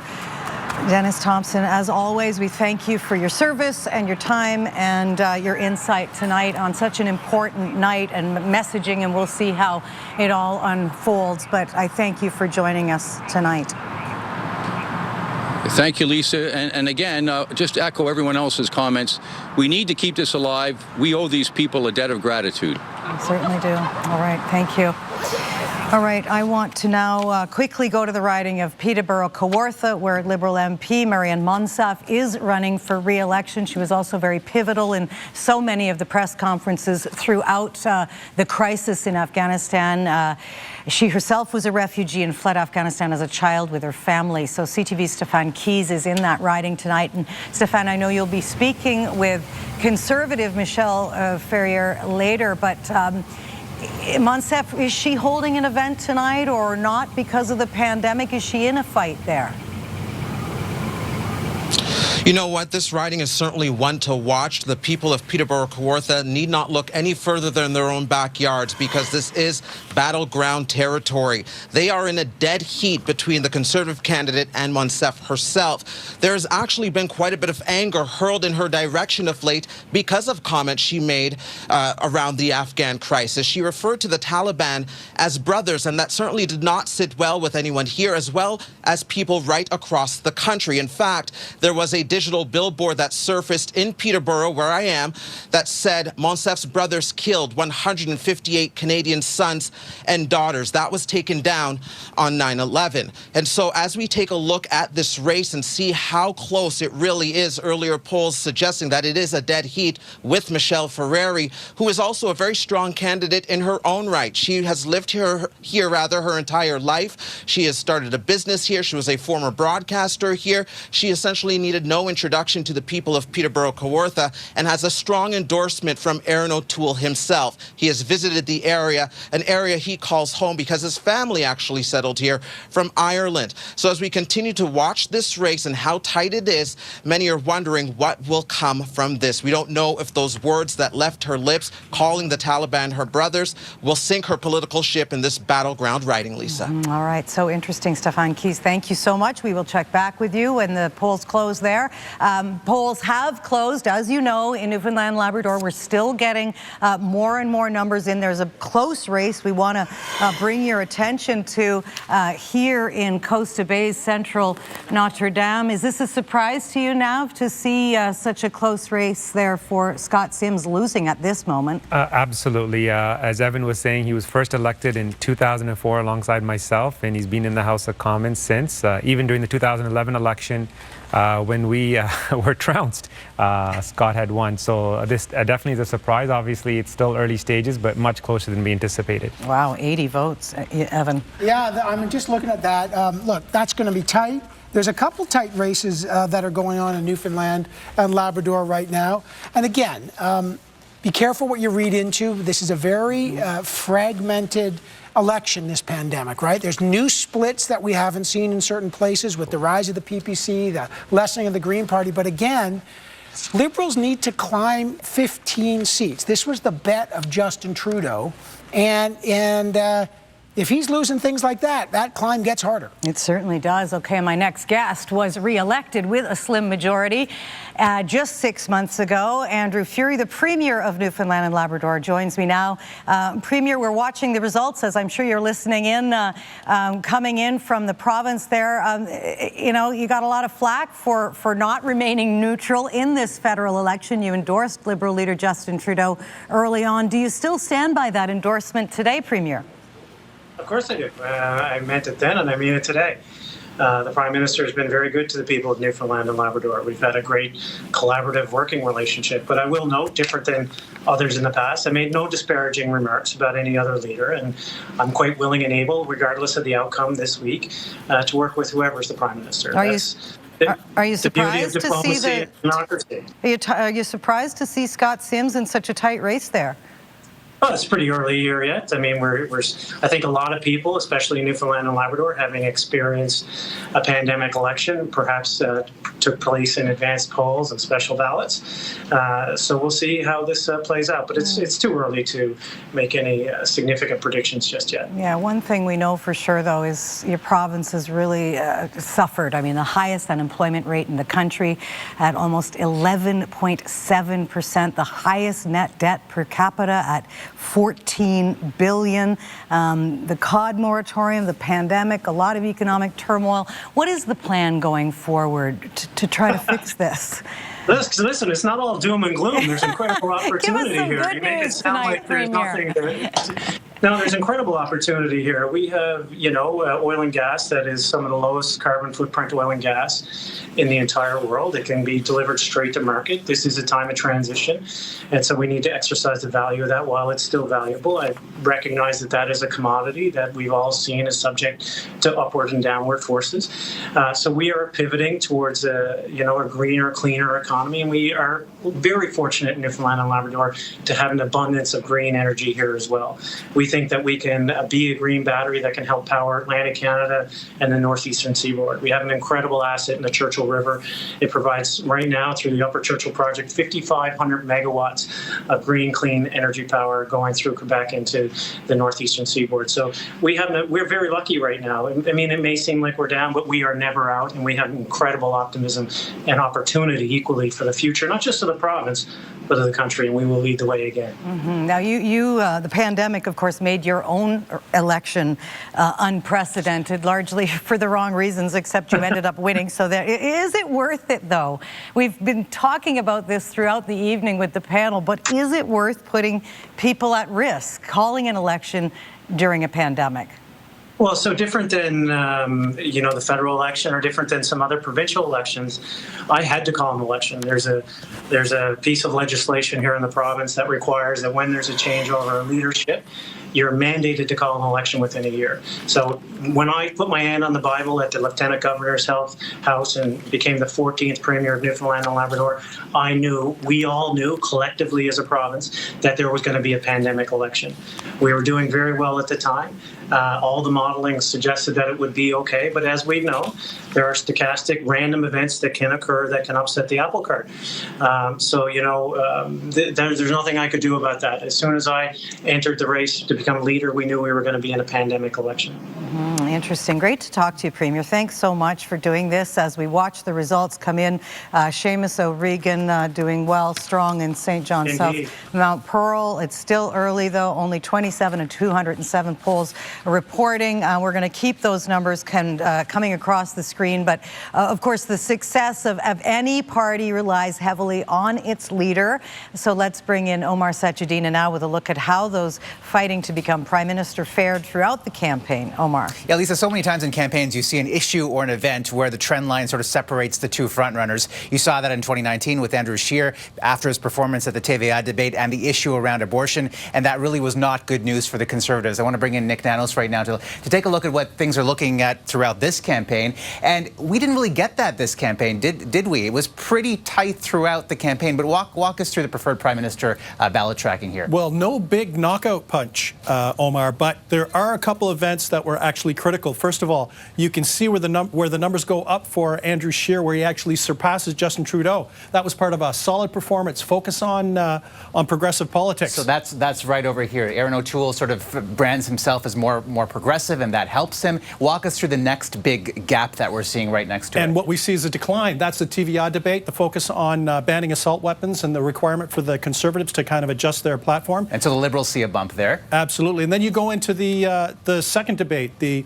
major debates in English and French, and what you can see is Justin Trudeau pulling ahead. At the same time, the Liberals attacking Aaron O'Toole on vaccinations and stuff like that. And then a race to the finish, basically parallel trend lines. But let's look at Jagmeet Singh. Last night, we can see a little bit of a dip. Interesting. Are those NDP Liberal switchers? We don't know. But still a pretty decent score for Jagmeet Singh. And Nick, right here, are we seeing anything to do with the Kenny effect in Alberta and his mea culpa, his apology over his handling of the COVID crisis in that province, which is really the epicenter of this country? Absolutely. A little more of a downturn for Aaron O'Toole, and I guess that'll be what people will be talking about, right? Premier Kenny, and the impact on the Conservative campaign. Exactly. All right, Nick Nanos, thank you so much. Lisa, back to you. Okay, Omar, thank you. And it is just after 8 p.m. What is it? It is 8:02 in Ontario, 9 p.m. in the Maritimes, 5 o'clock in British Columbia. So still lots of results yet to come in. And listen up, tonight results in British Columbia matter. So if you are just joining us, settle in. We are not even close, not even at the halfway point yet. And if you're wondering about all the numbers on your screen, they are going to be updated automatically as polls close right across the country. The party standings are at the bottom, and on the right, results from individual ridings in your own region, and occasionally a summary of notable wins and losses will show up there. But let's just have a little conversation, if we can, with our panel on what we're seeing unfold. Jenny, if you want to give us your perspective, we've got Seamus O'Regan elected here in St. John's, South Mount Pearl. Perspective, Jenny, on, you know, really these seats were always in Liberal hands. Yeah, listen, if I was Nav, I'd be a bit nervous at the early results coming in from Newfoundland and Labrador. But let's put it in perspective. There's less than 20% of the polls there reported.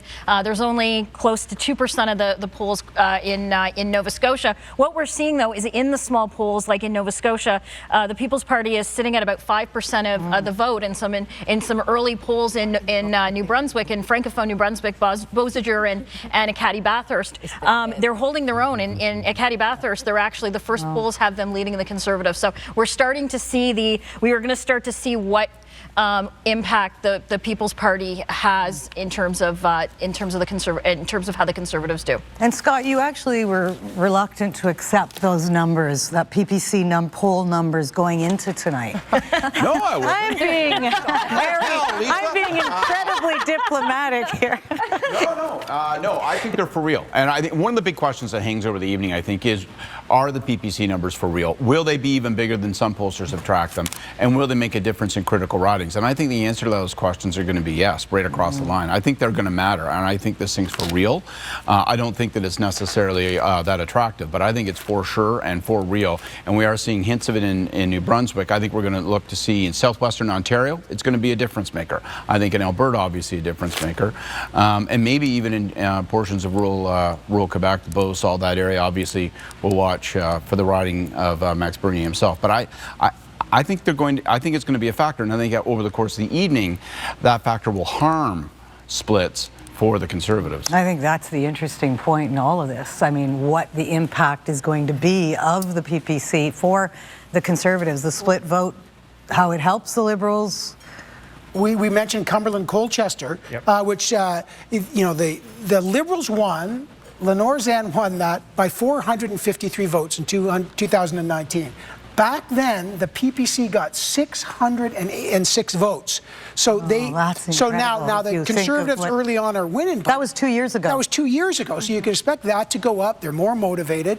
That was a riding that was won by 453 votes. The PPC, by far, they have more votes there. They could be a swing there one way or another. Now, we're not sure where, but I think Jenny's right. They're motivated and they're showing up. And I don't think anybody's really calculated the impact yet tonight. That split will be one of the big stories. I would also like to highlight not only the PPC element, but also the Greens. Yeah. In 2019, they did very well provincially in New Brunswick. They had 1 seats. And in PEI as well, they'd gone up substantially in double-digit leads. So if that vote evaporates for the Greens, who picks that up? Does it come to the Liberals? Does it go primarily to the NDP?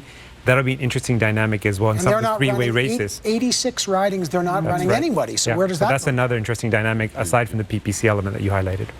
And I think we're going to see this nationally. I mean, because we're already seeing it in Nova Scotia, Rana. You're concerned that the impact will be in Alberta, Conservative stronghold. Absolutely. And I know that research shows that the PPC is a mishmash of a lot of people angry at a lot of things, but I do think that there is a big segment of Conservative voters in there. You know, we've seen some of the data showing that people that feel like the campaign, the Conservative campaign, wasn't run on a fiscally responsible, aggressive economic platform, and so they moved to the PPC. So there's going to be a lot of questions being asked about was the campaign run well? Did we focus on the right things? And those are legitimate questions. But right now, what worries me the most is what Maxime Bernier has done is become a vehicle for anti-mask, anti-vaccine, misinformation, and that is not good for the country. But Antonia, if he does not win that seat in the Beauce, does the party die? Does it really exist because of Max? So Max Bernier, I mean, Geneviève Beauchemin, your journalist, said, I'm in Saskatchewan covering Max Bernier, and he's running in the Beauce. But it's not clear that he's going to win in the Beauce. The candidate there, Richard Leroux for the Conservatives, is actually a very popular local leader and looks like he may be able to get re-elected. But we'll see how Max Bernier does. But the interesting point is that this PPC is not doing as well in Quebec as it is in other parts of Canada. So I think that's interesting to take into account as well. We'll be watching that. Okay, but one of the most controversial places and races right across this country is in Fredericton, of course, where we find John Venevali-Rao tonight. And John, there it is, Jenica Atwin, of course, only early results, one poll of 154 reporting. But when she crossed that floor from the Greens to the Liberals, you could hear the thud in the riding of Toronto Centre, home, of course, of the Green Party leader, Annamie Paul. It set off an entire nightmare scenario for the leader. So set the race for us, whether voters are going to show any dissatisfaction with Atwin's high-profile defection. Well, exactly. So we're here at the Venerable Lord Beaverbrook Hotel right across from the New Brunswick Legislature. This is where Jenica Atwin's supporters will be coming tonight to watch those results come in. Of course, she's running as a Liberal MP, but back in 2019, she ran as a Green MP and became the first Green MP outside of British Columbia. Obviously, a very historic moment for the Greens. And the Greens desperately want to recapture this seat in Fredericton. They have a candidate running who is a law professor at the University of New Brunswick. They have what's called the Green Machine here, the provincial Greens backing her and supporting her and trying to get the Greens back into the riding here in Fredericton and victorious tonight. But Jenica Atwin certainly has other plans. She believes that she can win this riding as well. And first of all, your decision to cross the floor, how do you think that's played out in the election today and the voters? Well, I mean, we've had a lot of important discussions at the door. We've knocked on over 13,000 doors. We've made a lot of phone calls. We've done our best to engage with voters the best way that we can so they can get out their concerns and that we can kind of talk through it. And really, I think the majority understand. They're very supportive. I've gotten lots of congratulations along the way as well. People understand that it's about a decision for Fredericton, what's best moving forward in a time of transformation after we've gone through a pandemic, after we've had the unmarked graves discovered. You know, the urgency has never been more important, and so that's really what it's all about. So how confident are you that you can win tonight? Well, we have to be confident, I think, but you know, we don't take anything for granted. We'll be watching right down to the wire, but I'm so proud of what my team has been able to accomplish, and we've had fun along the way as well. And how late do you think this is going to go? You won the last time by, I think it was 800 votes, right? Yeah. You know, if they're not counting the mail-in ballots until tomorrow, do you think you're going to have a result tonight? Really hard to say. I mean, of course, we would hope for, you know, enough of a lead that you wouldn't have to wait for the mail-in ballots or the special ballots to come in. But, you know, of course, we'll be as patient as we have to be, and we'll just kind of try to keep our spirits up in the meantime. Okay. Thanks very much. Jenica Atwin. And, of course, it was Andrea Johnson, the Conservatives, who lost the last election by 800 votes. So the Conservatives are certainly hoping for maybe a vote split tonight between the Liberals and the Greens that would allow the Conservatives to victorious here. We'll obviously be keeping a very close watch on this riding. So true. John, okay, we'll definitely come back to you. Again, it's very early there in that Fredericton riding. We're going to go to show you that Yvonne Jones in Labrador has been re-elected.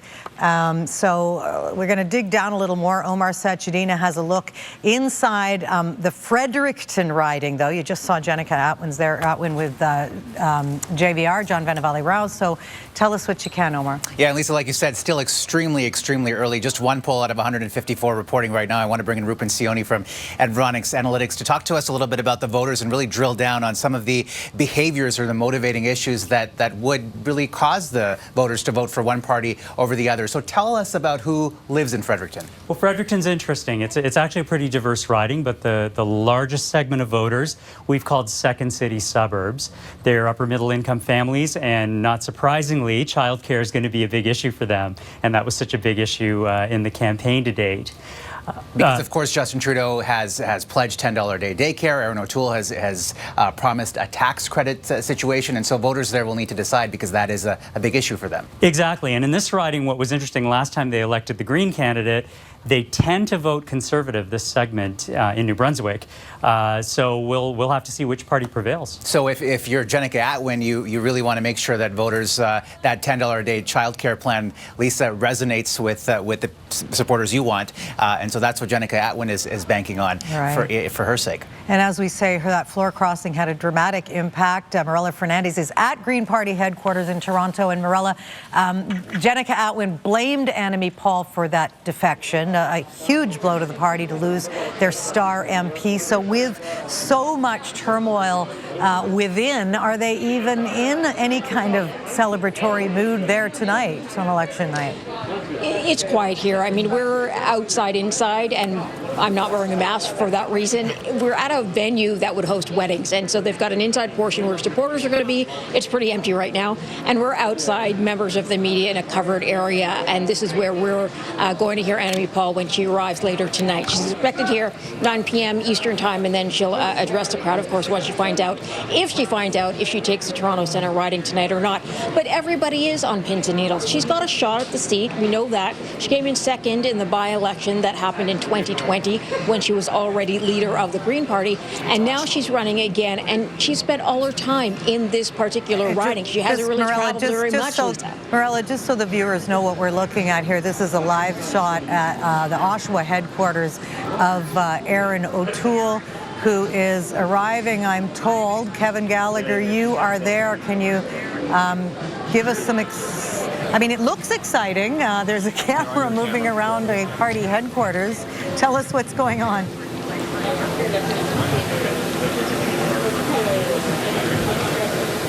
Well, you knew it wasn't the Greens. I think Colin DeMello may be, there's Colin.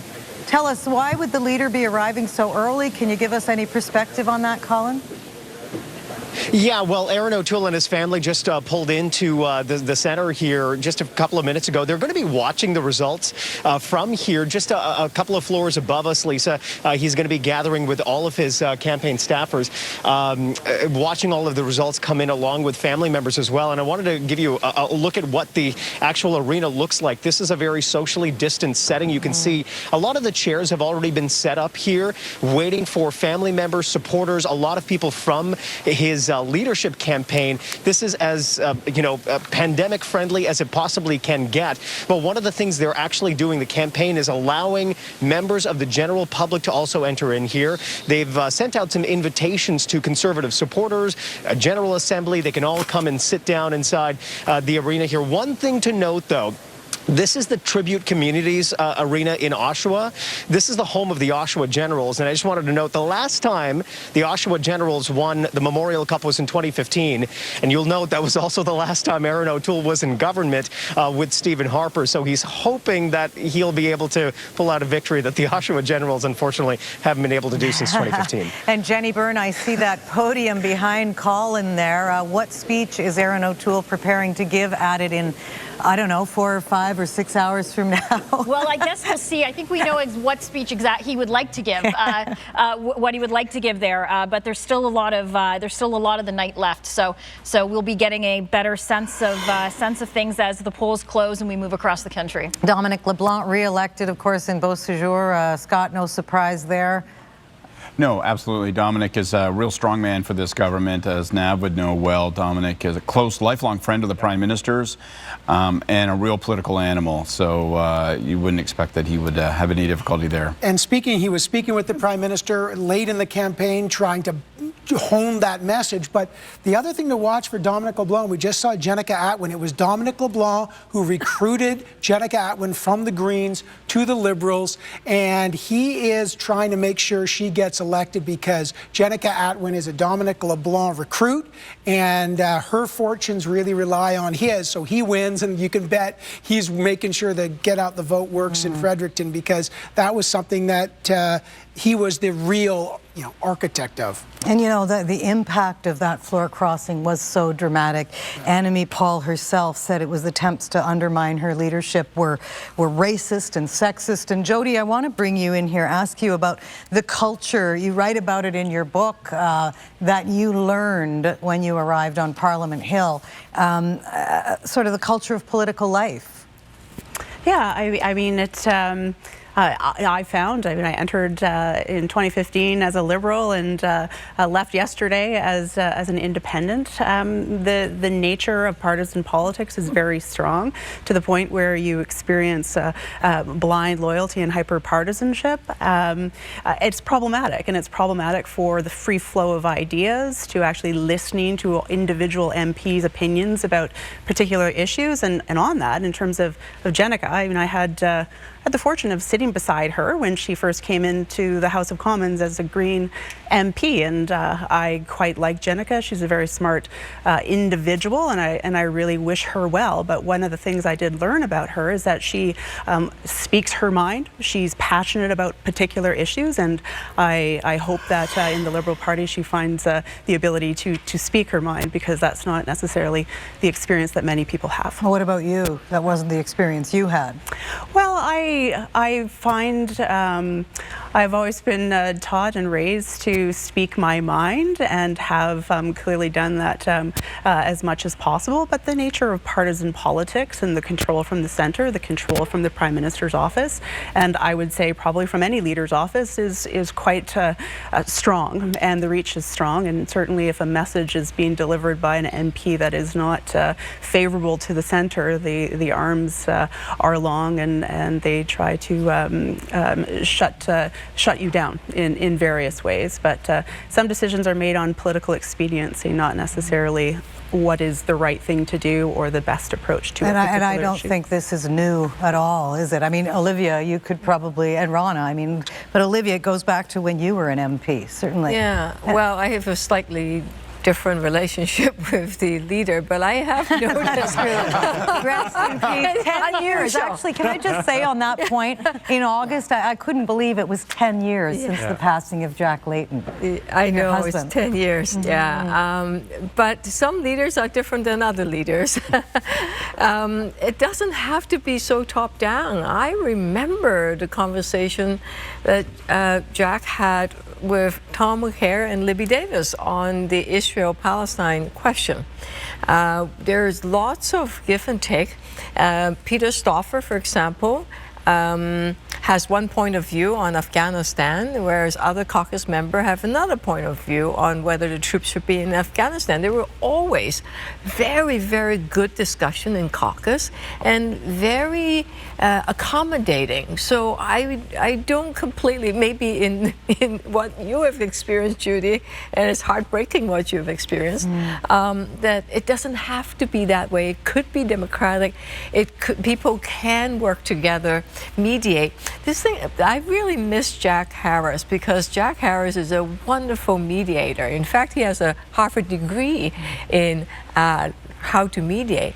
And often, whether it's Jack Harris or Libby Davis, you have in the party people that are great mediator, and if person A and person B disagree and the top have another point of view, you mediate and come to a consensus. There's been lots of debate in caucus in any number of issues, but it doesn't have to be so top down. I want to just continue this conversation, but show everybody that we actually have a Conservative win in Tobique Mactaquac. Reaction, Rana, to that pickup? Lee Robinson. Not a surprise, only that I know Richard, and he's worked really, really hard for that riding, is really well known, really well liked. So good for Richard. And on the broader issue that we're talking about, how do you, as we look here, here's the seat change at this point, potential seat change. Potentially Liberals losing 4, potentially the Conservatives gaining 4. Again, it is early, but we put this up there just to give you some perspective on what our number crunchers are coming up with. But Rana, I just want to get your opinion on what we've been talking about with Jody and Olivia. How do you motivate women, particularly women of color, how to get into politics. But I think women, any woman, we have learned it is a challenge. It is a challenge, but you know, I look to Jody. She took on the most powerful person in this country and on the most powerful institution in this country, the government and the Prime Minister, and she remained, you know, she remained respected by people. She kept her integrity, and to me, that's an example of how to act in a difficult situation. And so she's going to inspire many, many women to run. Even though she left government, decided not to run again. She could have run again, but decided not to. So, you know, yes, it's tough. I've experienced it too. It's not an easy place for women, but women can rise to leadership. And when, you know, you can't be a bystander. And like what Jody, when you see something happen that's wrong, it doesn't matter what party you're in, you call it out and you stand by other women. And we've seen women from all parties stand by Jody. And we are seeing a widening gap here in Costa Bay, Central Notre Dame. Scott Sims losing. I want to go back just on this conversation back to Anne-Marie Meadowake in our Voters Viewpoint Lounge. I'm just curious, Anne-Marie, the young leaders in this country, they're beside you. They must have an opinion on this subject. I am so glad, Lisa, that you've come to us here, because that last conversation that you had really sparked a lot of interest talking about women in politics. And I want to bring in Danny Jo. Tell everybody what you had to say. So, you know, when we're talking about inspiring women to run for politics, the first thing that came to mind for me was what woman? Because the women of color who have run in this country have been chastised, demonized. I'm thinking of Selena. I'm thinking of Mumlak. I'm thinking of Jody. And all of their experience have been extremely harmful. And I don't know that that actually inspires younger women of color looking up to their experience to run for politics. So I think there's a broader conversation here around the culture on the Hill, how we're doing to, you know, differentiate diversity and representation from belonging, from culture, from real, genuine inclusion. Do you know what I mean? I'm thinking of Annemie's experience right now. We've all witnessed how particularly difficult it's been for her as a Black woman to lead the Green Party. And so, you know, it's important to remember that women isn't a monolith and there's intersections here. And the intersections make it harder. Every layer makes it harder to experience true, you know, justice and fairness in democratic systems. Sorry, you wanted to say something? Yeah, I really resonate with what you're saying, Danny, because I've been on that side of the game. I really want to bounce off of what Jody was saying about, you know, party politics being very like hyper, like, you know, kind of like partisan. Exactly. Thank you. And so for that reason, my beloved friend and I did a run for municipal politics in 2018. My candidate was a Black Muslim woman.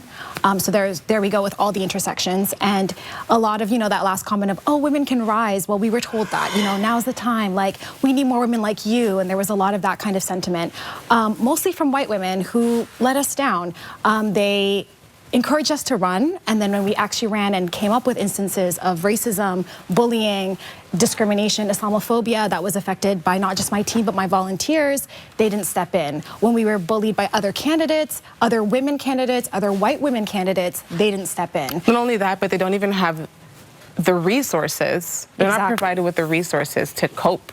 What do you do in instances like that when you're faced with these challenges as a woman of color? So then what should support look like? Well, I would say that, like, if you're a white woman and you think you understand the experience of a woman of color, off the bat, like, that's wrong. You don't. There's no way for you to understand it. I'm still finding the words to describe my experiences with racism. There's no, and intergenerational trauma. Like, there's no language for that yet for me. So to say that you understand as a white woman the experience of people of color is just not, like, not a factual statement. And I think that's what frustrates me, and that's where we see a failure in active allyship, similar to what Sarah went through, is people being like, oh, man, that's really tough, but, you know, it was hard for us too. It's not the same. It's never going to be the same, not until we dismantle white supremacy. So and I also want to add, it's not the same because, like, as women of color, like, we don't come from intergenerational wealth. We don't have the same access to financial capital, the same access to social capital. Class will play into that. Exactly. Class is so important in running a campaign. Like, why else do you think we're run by legacy families? Like, there is something to be said about who you're connected to and what access to funding you have. If white women want to support women of color, they need to give us access to these networks and, you know, help us with some introductions, maybe help us with some fundraising. And intervene in instances of harm. Exactly. Right. Use your white bodies. Guys, I want to thank you for weighing into the conversation here. Lisa, I'm so curious to know about the reaction there on your panel and on the desk there. Thanks for coming to us. There's been a lot of reaction. In fact, I want to bring Olivia Chow in at this point because you have been reacting, as has Jody. We all have, actually. Just so insightful, these young women. But there is a solution to this. Absolutely. What the New Democrats do is to have and other parties can, if they choose to, is to have a system where you say that those people that are going to be nominated, they have to seek racialized women, BIPOC women first before you let the usual folks that rush to get nominated. And there's a fund available to support women, to support racialized women, to support people that our young audience are talking about. And in fact, I believe there's 31% of the candidates are racialized in NDP this round. There are 27 Indigenous people running also. So all of that is possible if the party wants to make it a priority. And it's not just for racialized women. Farouk, Navdeep, I want you to weigh in when you first got into politics. No, it's a great question, Lisa. I just think to pick up on what Olivia said, I totally agree. There are barriers that are in place, so you need to have programs and funds and initiatives in place to really target those that have been marginalized in the past. So we've got the Judy LaMarche Fund, for example, that targets more participation of women. And right now, all the new candidates that we've nominated, 50% were women, and 33% were Black, Indigenous, and people of color. So we're trying to clearly address this issue, but more needs to be done. And we want our institutions to reflect society. That's the ultimate goal, because those diverse perspectives bring up better outcomes. That's ultimately what we're trying to achieve. The fact that the NDP has the first racialized leader is a big help. It shows that there are possibilities, right? To Olivia's point, the NDP puts a lot of effort into equity-seeking candidates to make sure that there's 53% of women candidates for the NDP this time around, and as Olivia said, 31% racialized candidates. So they do an effort, they support them. From a racialized person perspective, you also have to be involved in different networks to get that informal network going, to get those people to know those people, right? It's all about that. But you need that support there, and you need from the institution a real effort.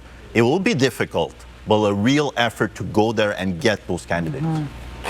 Yeah, I mean, listening to them talk in that room, Danny and Samantha and the others, and speaking about my own experience and hearing other comments, I spoke about my own experience through a book, through being a proud member of Parliament for 6 years and a Minister of the Crown, because I believe that my experience is important and others can, if they wish, to learn from it. But to listen to Danny and Samantha, what I hope to instill is hope. I was the first Indigenous Minister of Justice and Attorney General of the country, and that matters. That matters to people to be able to see themselves in places, not necessarily just to get into a political party and so we can say we have diversity, but the opinions of those women in that room matter. They matter in decision making. They need to be listened to. Different worldviews and perspectives need to be incorporated into decisions. Those decisions will be long-term and sustainable. And I agree with Olivia. We can do this differently. It is possible. We just need to actually mean what we say when we're leaders of parties in terms of embracing diversity. But it's not lost on anyone, I'm sure, that we have relatively young, all young members of Parliament, former members of Parliament, who chose to leave. So I guess the question is, what does that say about life in politics? Well, I started young, really, really young. I was 26 when I was first elected, so I want to be abundantly clear. So I had I was very fortunate to have a long run. But for me, it boiled down to my two young girls, Nanki, who's 13, and Kirpa, who's 11. And so they mean the world to me. And so for me to now focus on them, especially now, my 13-year-old who's in high school said, look, Dad, if you run again and you win again, by the time you're done, I'll probably be off to college, university. So these years really matter to me, and I was just very fortunate to make this decision, to be able to leave on my own terms. But to pick up on Jody, what she said, I totally agree. You want people to play a meaningful role in cabinet. So Chrystia Freeland, the first finance minister, putting together budgets. You have Anita Anand, a person, again, a minority, a visible minority, that led the charge to get vaccines for Canadians. These are prominent women, including Catherine McKenna, who fought the premiers on pricing and has faced a lot of abuse. These are women in the cabinet making a big difference. So there is hope. There is, and I do want to get to the ridings. We are seeing changes as well. We will have many hours, as I've said, to continue these fascinating conversation. In Miramichi-Grand Lake, another close race. Liberal Lisa Harris with the Liberals, close with Jake Stewart there. And we've got also Moncton Riverview Dieppe, again. Former health minister there, Jeanette Petitpas-Taylor. Yeah, they're tight races right now. I think in Liberal headquarters, they're thinking this is tighter than we thought, and I think that's really interesting. Only right? one poll reporting in Fredericton, but let's go to New Brunswick now. I'm joined by someone who successfully campaigned in a pandemic. His Progressive Conservatives were re-elected to a majority government a year ago this month, so New Brunswick Premier Blaine Higgs. Thank you so much for taking the time to join us tonight as we see the poll results roll across the screen, including from the province of New Brunswick. But, you know, Justin Trudeau has been criticized for calling the election right now to try for that majority. He actually took a page from your book. So in your case, the gamble paid off. You know, I guess you can't blame him, but for trying to do the same thing. What's your reaction to the results you're seeing, though, tonight, early hours? Well, certainly here in New Brunswick, we do have, you know, some traditional seats that we see are relatively stable. And then we see four seats, roughly 3 or 4 seats that are very much in play. And I guess thinking about my situation a year ago, and I mean, we had 2 by-elections that needed to be called, so vacancies. And we had an opposition ready to take us out at any moment. So, and we did not have any, you know, we had a lull in the pandemic. So we really were in a good place last summer when we called the election. I don't know that you could say nationally that's been the situation today. And we are, just while you're talking, just so our viewers know, we're looking at a live shot of the Trudeau family. I don't know what they're watching. There seemed to be a lot of laughter, so chances are good they weren't watching this show. Maybe, you never know. But Premier, before calling the election, Justin Trudeau held back federal transfer money to your province for not funding abortion services at a clinic in Fredericton. Do you believe that a Conservative government under Aaron O'Toole would reverse that decision? He said that he is personally pro-choice. Yes, you know, the interesting thing about that is it has been a favorite Liberal go-to place in New Brunswick for many years now. We have worked with the health authorities here, and we wanted to be sure that we met the rules and we provided access and in our own public health system. And we asked our health authorities that we wanted to be sure that was happening. And they said, we do not have an issue. We are looking after this and managing it. So we're making certain that we're following those rules. But, you know, there's been political hay made out of this in New Brunswick for some time. And it's unfortunate because we are indeed providing the necessary services under the Canada Health Act. Well, certainly there's a lot of women in that province who don't feel that way, though. Well, not according to our health authorities. In fact, the Horizon Health CEOs would tell us that they are not seeing a demand situation. That is not a situation in New Brunswick that is real. Large number of abortions now are performed non-surgically. And so the health authorities, who I rely on for my advice, certainly would take exception to that. Are you surprised, though, that your province was brought into this wedge issue in a federal campaign? Yes, Lisa, I am. In one sense, I'm surprised, and another I'm not, because it's been traditional. It's happened every election for a while now, and all I've said is I wanted to work with the right people to get a decision that was not political, and it met the needs, and I feel very comfortable that we've done that. So, yeah, it's unfortunate. If the federal Liberals do win re-election tonight, are you going to be able to work with Justin Trudeau despite some very key differences on critical issues? Well, certainly I am. I mean, we must, as provinces, do what's right for our particular populations, and we did that through COVID, working together as a nation. In fact, I think I was fortunate to experience a time when our nation really came together. So there are huge challenges facing us as a nation now, and every province needs to be part of that, no matter who the Prime Minister is. And I think it's we want to be there at the table, and we want to be working on behalf of our entire country and reflective of our needs here in New Brunswick. Oh, so great to talk to you, Premier Higgs. Thank you so much for your time on this very important night for the country and your own province there. We're seeing some significant developments just in the early hours of polls resulting, but thank you so much for joining us. You're very welcome. Thank you for the opportunity.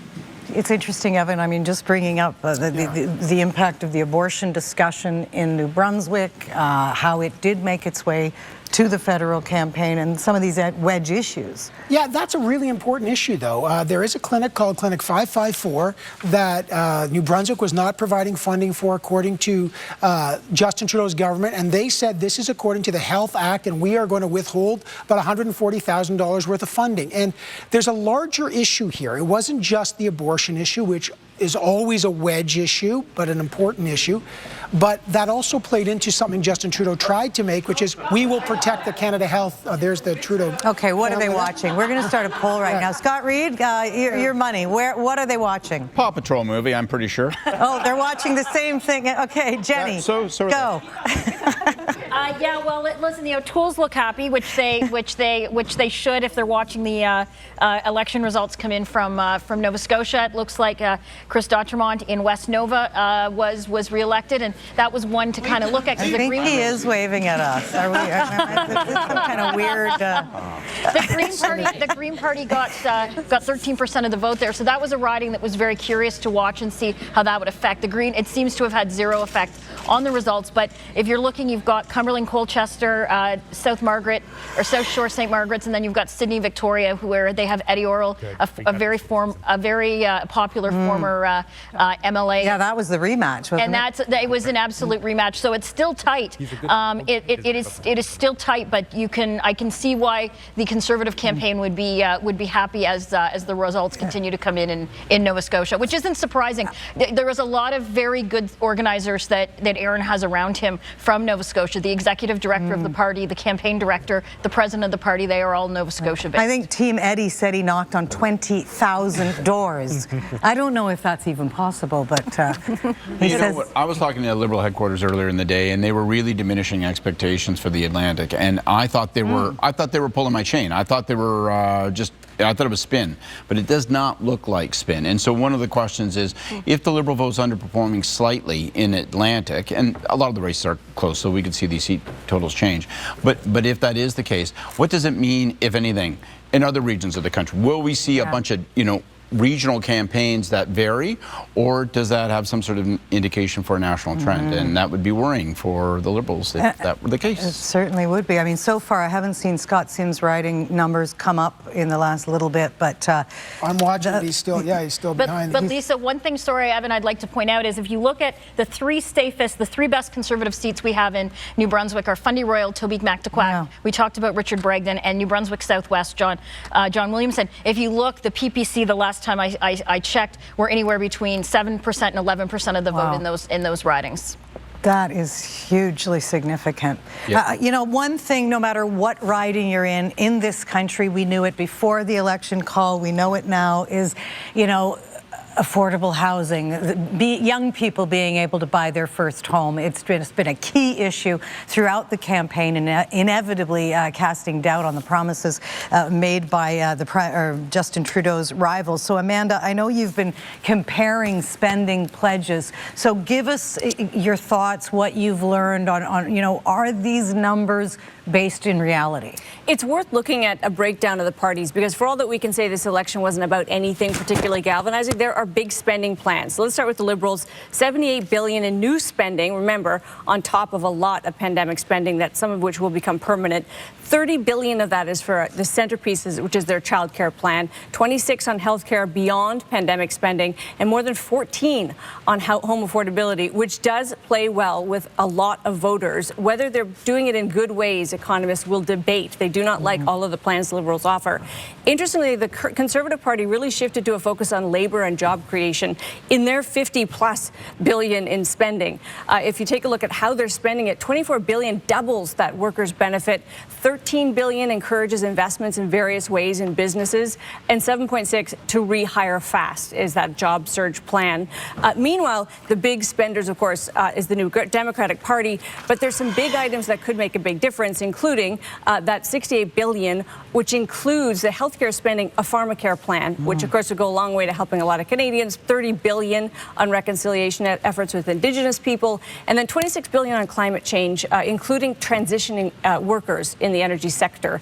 The big question of this, though, Lisa, has been, to your point, how much of this becomes real? Because in every campaign, promises can be made that don't turn into reality. What I kept hearing, as I'm sure you did from analysts, was it feels a little bit like there's even more of that this time. Things are being said that may not happen. I certainly heard it, but you're the only one I know who came up with a bad ideas jar, Amanda. So first of all, I think our viewers should know all about the bad ideas jar. So what's in it? The bad ideas jar is everything that got just absolutely slammed by economists and analysts. They did not like it. Home affordability is a really tempting target, right? Because everybody wants to say, we want you to help buy a home. But if you don't tackle the problem in the right way, you make it worse. So the Liberals, for instance, want to make a CMHC insured mortgage cheaper. And that, of course, is something that would not be good for the overall economy, not be good for CMHC, and actually not change the problem, which is not enough houses to be had. Another one, of course, that Olivia was talking about is this surtax on companies that make more than $1 billion in profit. Think of the big banks or the big insurance companies. Lisa, I can tell you that's the quickest way to make sure that companies make just $1 less than $1 billion in profit. It's a really absurd kind of measure that tries to manipulate businesses. Profit's actually good. It usually means that companies can pay dividends to investors and hire more employees. It's not actually a bad thing. The one that I do want to mention, every party gets a knock on this one, but economists will tell you, if you want to lower prices, which everybody talks about, supply management is the bane of lower prices, and not a single party in this country, except, of course, we should say, Maxime Bernier and the PPC, have ever been willing to touch the third rail of supply management in Canada. Let's just talk about that for a moment. And here we have another Conservative elected, Fundy Royal. That is a re-election. That is Tory stronghold there. But now, Deep, as Amanda was talking, giving us what's inside the bad ideas jar, you were furiously writing there. But I mean, well, you know, I have a lot of time for Amanda, and I really respect her opinion a great deal. But just to pick up on some of the situation she painted before in terms of the economy, we still have a AAA rating here in Canada when it comes to our fiscal situation federally by multiple rating agencies, right? We recovered 95% of the jobs that were lost during the pandemic, and we have a growth rate of over 5% this year. So yes, things are tough fiscally. We had to spend the money to save lives and save jobs, but the recovery is looking really good so far. Yes, there's some sectors like tourism, like accommodation, like travel that are struggling for sure. But overall, the recovery has been good. And if you look at our plan and the platform, particularly the climate plan, it's focused on green jobs. And we talk a lot about young people. They want to have impact, they want to have purpose, they want to work for companies that make a difference. These green jobs are where the future's at. And this applies to the energy sector, as Ron knows very well. Lots of opportunities there with some neat technologies, the transportation sector. And one of the architects of CERB right here in Central Nova, Sean Fraser, has just been re-elected. Again, really the pandemic factors in on every level to what we are seeing unfold here tonight, Evan, including some of the results coming out of Atlantic Canada. Yeah, and Sean Fraser there, no surprise. He was Parliamentary Secretary. The Minister of Finance knows it well, was a big part of that. John Williamson, by the way, for the re-elected. Again, those aren't the big surprises. But you're absolutely right. one of the things, and I think, Rana, you mentioned it off the top of the show, every single party here was all on board on the big spend. There wasn't, it wasn't like they were there was Liberal no and the choice, NDP. really. That's I mean, right. I think every voter also recognized that. And so now that we're in this we're not quite in the recovery, and we're not quite at the end of it. We're not sure where we are. We are in an election for sure. The debate about how long these go on. Some industries need more support. Some people, some industries like restaurant industries in the Maritimes will tell you, gosh, we can't get workers right now. So not just the Maritimes. I mean, I think restaurants across the country are finding challenges in getting staff. And Amanda, maybe you can weigh in on that impact for the restaurant industry, which has been decimated in so many communities. Which is one of those things that you couldn't have predicted, Lisa. The concern is that government support are keeping people from working. It isn't just that. It's the labor mobility. In this pandemic, people went home. They went back to live with their parents. They moved back to their home province. And so this whole pool of workers that's very flexible and does a lot of these jobs are not readily available. They'll come back. It will just take some time. So we're seeing this weird dislocation where it does go to the argument that the supports need to stay longer, that the pandemic spending will be with us longer than we predicted. This is a big transformation of the role of government. Like, let's be clear, whether it's the role of the federal government and provincial jurisdictions, that has changed. The level of support people expect. We have witnessed a seismic change. Now, the question is, does it all end at the pandemic and we revert? Or is this the new normal and everyone's got to recalibrate? And I think... Well, there's no playbook, is there? There's no playbook. Well, no, in comparisons to 1995, and I was there with Paul Martin as finance minister when he wrestled the deficit to the ground, they don't apply. What was the deficit then? What was the deficit? $43 billion. And now 1.1 trillion? If you want to know the truth, it was probably inflated a little by finance officials. So, look... Those were the days. But there's a really critical subtlety, I think, here, which is that people think, well, all the parties are spending big and there's no distinction between their approach. But I actually think Canadians are looking for something a little more precise and nuanced in the sense that, yes, they recognize that the pandemic demanded a monster response in terms of fiscal stimulus, and they recognize that that may need to be ongoing for a while.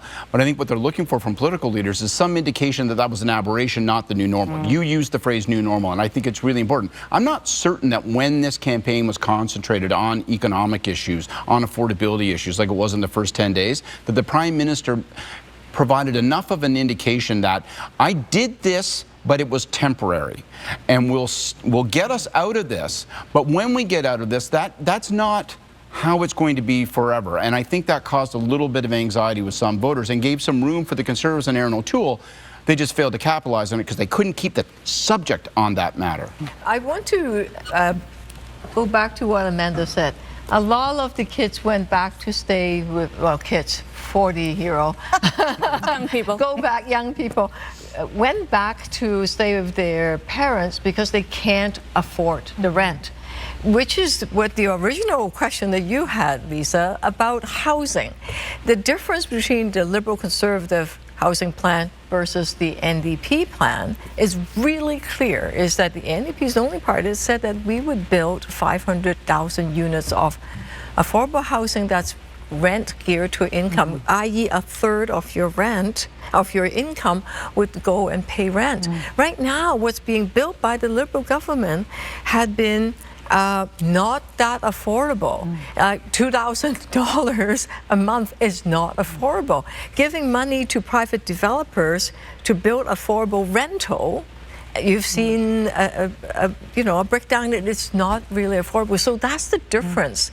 And until we solve the affordable housing crisis, you're going to have people desperately trying to make a living. And you just called it a crisis, and it was a crisis before the crisis, before the pandemic. So the money was there. The money was there when this pandemic, when this crisis started, but not, I think we've heard a lot of people sort of complain about that. But I want to soon, we're going to go now, we're going to get more polls closing. We're coming up on the 9 o'clock Eastern mark.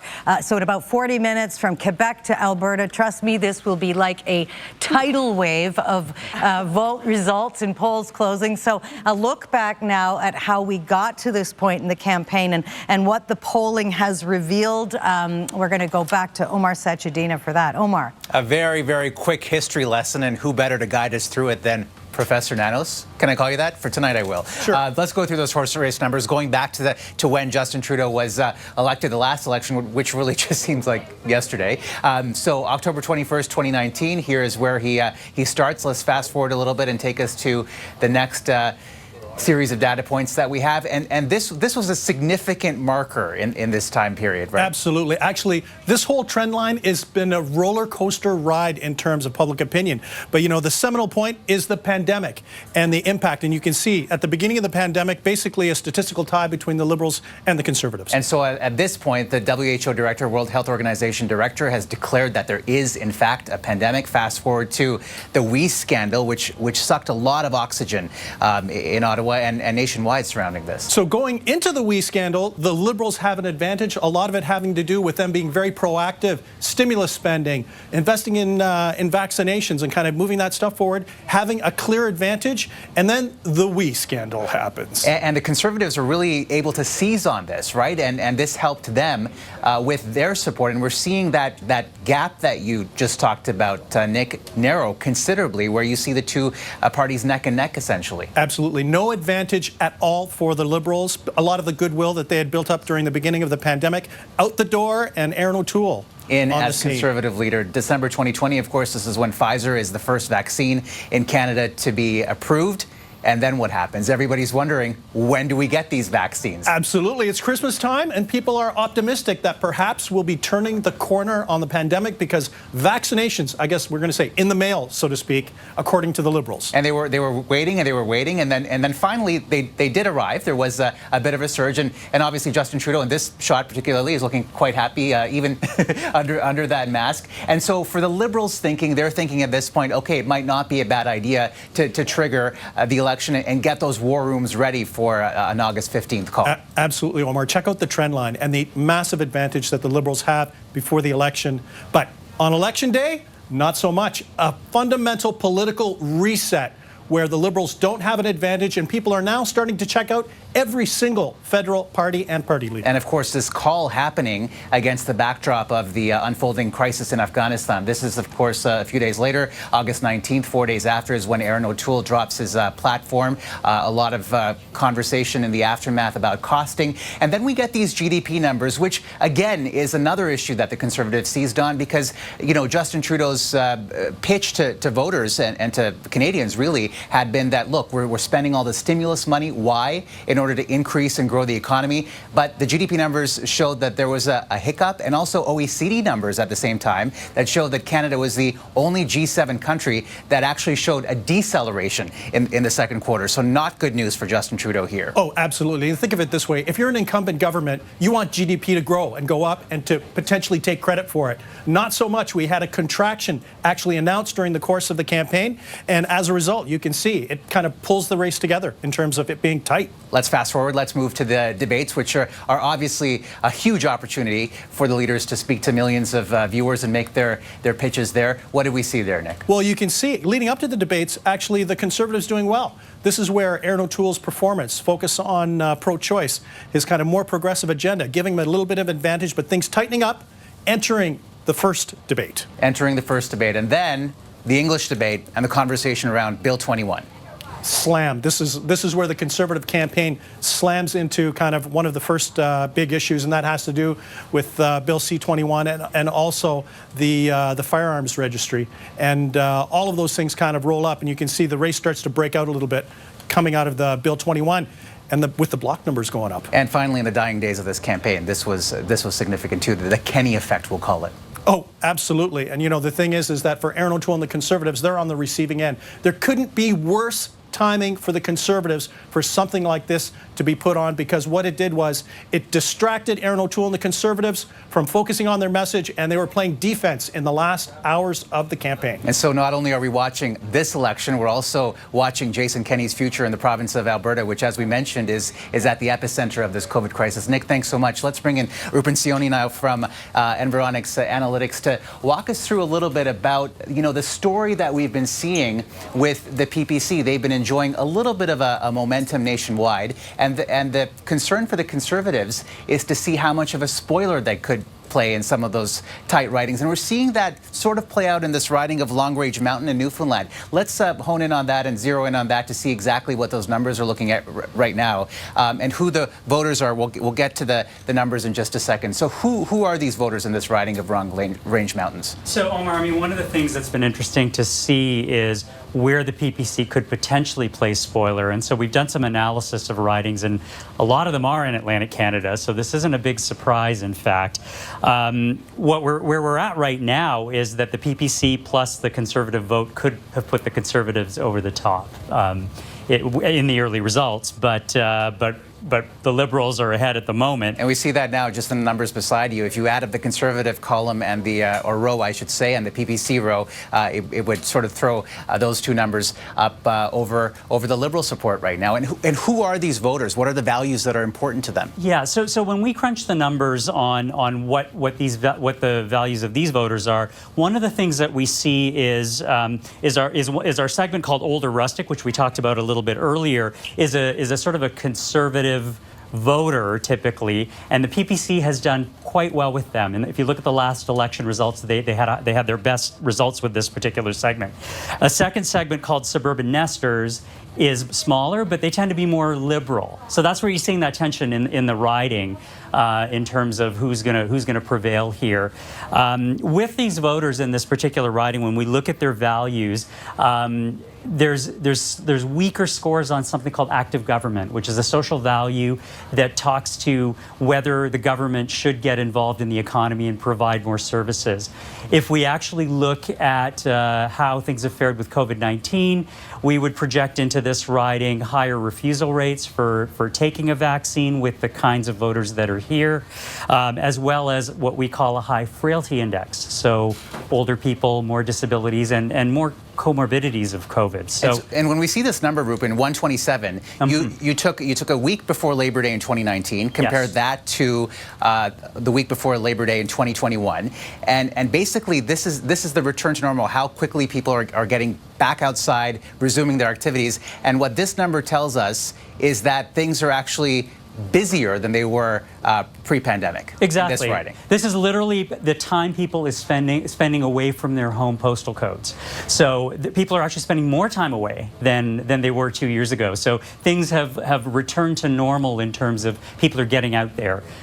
So you're seeing that sort of tension, as I mentioned, in the riding between which party's going to prevail, because you've got some conflicting views. In Atlantic Canada, a lot of these kinds of voters tend to vote Liberal because that's a preferred party there. So that's one of the many ridings we're watching. Nick, I just want to bring you back in very quickly to tell us, if you're a Conservative watching this tonight, you don't want this situation to replicate across the country, particularly in some of those tight ridings around the Lower Mainland where the PPC could play a spoiler. Oh, absolutely. And this is where the PPC potentially punches above its weight politically. It only has so much percent support nationally, but in some of these ridings that are tight races, they can make the difference for the Conservatives between winning and losing, and can influence the shape and configuration of the House of Commons. I want to switch the graphic. Let's go to Coast of Bays, look at the situation here as well. Anything stand out here for you, Nick?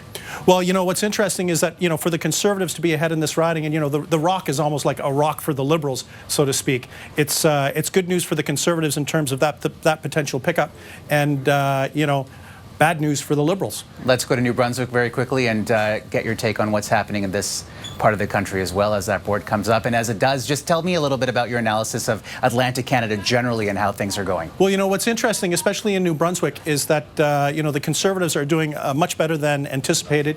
We saw this in some of the polling going into this, and you can see a lot of these are coastal communities. But, in Atlantic Canada, what it shows is that the Conservatives are in the game. You can see a lot of those coastal communities, one of them being a potential Liberal cabinet minister, Bernadette Jordan.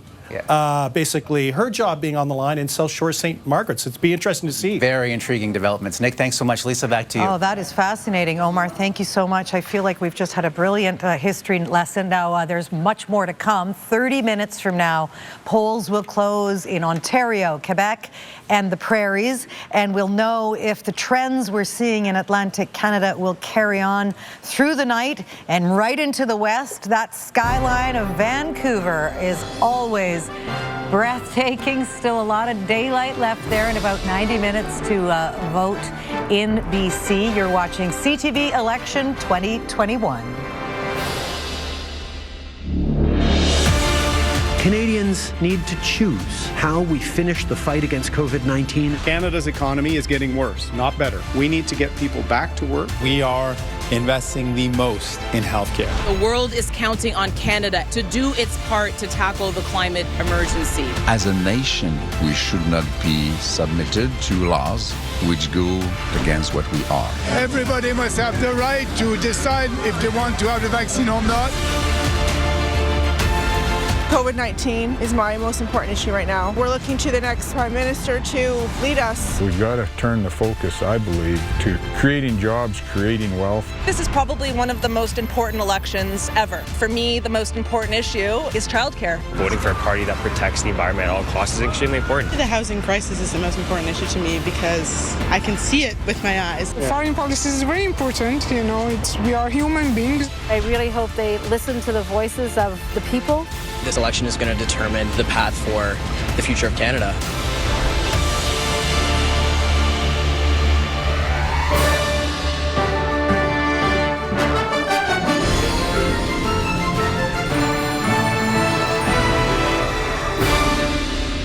CTV Election 2021. Here is Lisa Laflamme. And to CTV News election headquarters. In just under 30 minutes, polls close in more than half of this country: Quebec, Ontario, Manitoba, Saskatchewan, and Alberta. So brace yourselves, the pace is about to pick up dramatically. Here are the national standings right now to give you some perspective on what's unfolded to this point.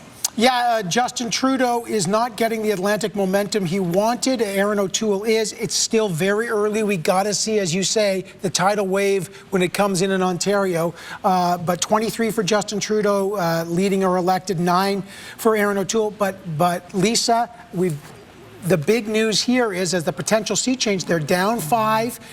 The Conservatives up 5. No pickups there for the Greens or the NDP so far in Atlantic, but the big news so far, that momentum that the Liberals wanted in Atlantic Canada, it is not there where the national... Look at the PPC number up 4% there. Yeah, that's interesting. And that's but look at the Green Party, down 7%. And the collapse of the Green Party so far has not either helped the Liberals, and it hasn't really helped the NDP yet, so we haven't seen it yet. But Cumberland Colchester, Stephen Ellis has been elected. That's a Conservative gain. We talked about that. Remember, the Liberals held that seat by 453 votes. That was it. The Conservatives wanted that badly. They got it back. And again, Justin Trudeau starts with 155 seats tonight. He needs 170. He's going the wrong way early on. Let's just talk a little bit more about Colchester, or Cumberland Colchester. That is a gain for the Conservatives. Jenny, if you want to weigh in there. Of course, we all remember that highway protest late at night. I think it was a Friday night, and it was all about the border closing between New Brunswick and Nova Scotia. So again, pandemic related, or what can you tell us? Well, this is a pretty traditional Conservative. This is a pretty traditional Conservative seat. This is one that was was won by the Liberals with a very small margin, and so as I said, this is a region that traditionally has voted Conservative. So I don't think it's I don't think it should be a shock to anyone that if there were going to be gains in Atlantic Canada, this would be a textbook riding of what those gains would be. Yeah, and then Moncton, you just saw in Moncton, the former health minister is re-elected, and here's Cody in King Hans, which is, of course, used to be a PC riding, but then, you know, Scott Bryson used to hold that riding, and so they hold that. That's not a big surprise. But there's another riding that we just passed by in Newfoundland and Labrador. Sean Casey in Charlottetown is re-elected there, but the Liberals held that, so it's tight. Yeah, I want to bring Steve Murphy, and I can see him there, the masked man that he is in Halifax. You know this stuff like the back of your hand, Steve. So first of all, your reaction to some of the shifts we may or may not be seeing in Atlantic Canada. Of course, there are, 32 ridings. I don't know, Steve, can you wave your hand if you can hear me? I'm not sure. I've got to There loud and you clear, go. Lisa. Okay. The floor is yours, I sir.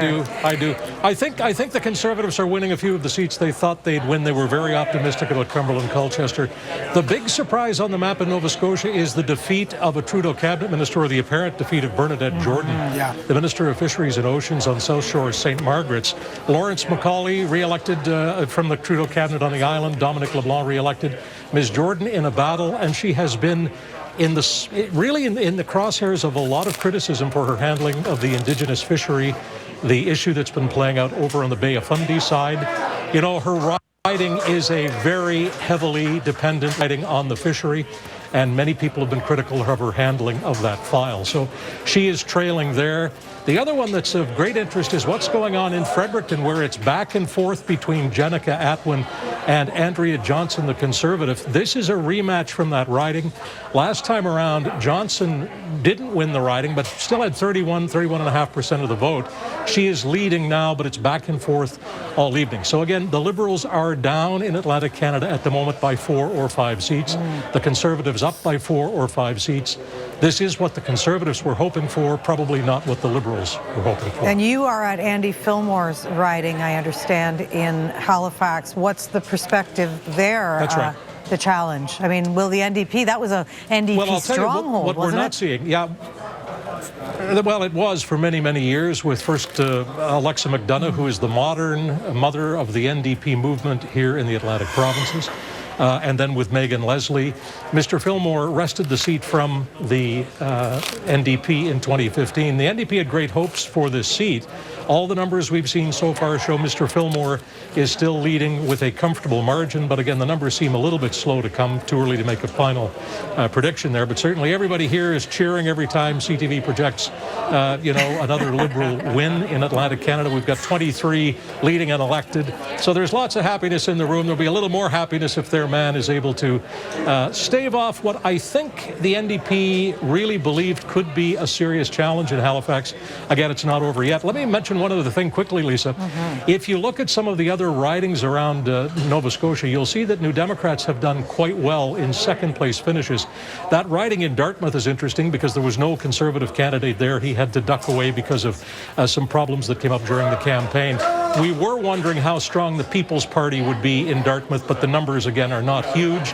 They are, however, showing up in many of these reasonably close races in the Maritimes, but they don't appear to have cost the Conservatives seats they were hoping to win, at least not at this point. Interesting. Okay, Steve, thanks for that. We're just going to go over to Prince Edward Island now. Laura Brown is there, 4 seats in the province. Laura, give us some perspective on if there are any shifts there tonight. Not really at this time, Lisa, and that's kind of predictable for the island. I've said it many, many times. There's 2 things that make islanders kind of set them apart from other parts of this province or this country, and that is they tend to vote the same people in time and time again. One anecdote on that, I have to say, Wayne Easter was the Liberal candidate in Malpeque, the riding of Malpeque. He was the Liberal candidate for almost as long as I've been alive. Lawrence Macaulay, longer than I've been alive. So that is the case here on Prince Edward Island. That's what we're seeing tonight. The other thing, Islanders like to get out the vote. Let's see if the pandemic hurt that at all in the turnout that we're going to see over the next couple of hours. Lisa. Absolutely. Once again, this pandemic permeates through every level. Big upset, though, we want to show our viewers in Fisheries Minister Bernadette Jordan. Steve Murphy just referenced it, but Glenn McGregor, you are there. How is that going to go over? Not well, clearly, in the room that you're in right now. Yeah, Lisa, not too many people in this room to react to this news yet. That picture we saw of Justin Trudeau a few minutes ago in his hotel suite right above us, actually in the Queen Elizabeth Hotel with his family. It turns out they were actually watching the broadcast and seeing themselves. Then we're going to have to rewind. Oh, that's why they were laughing. Okay, I was going to say, we're going to have to rewind the tape to see who was being the jokester. Yeah, there's nobody laughing in the Liberal Party right now, though. I don't think they would be, and that was a few minutes ago, and we see these results coming in. I mean, I think the Liberals were braced for the fact that they may lose a few seats in Atlantic Canada. They saw what happened to Ian Rankin in Nova Scotia in the provincial election there, but they sort of thought that was kind of a blip.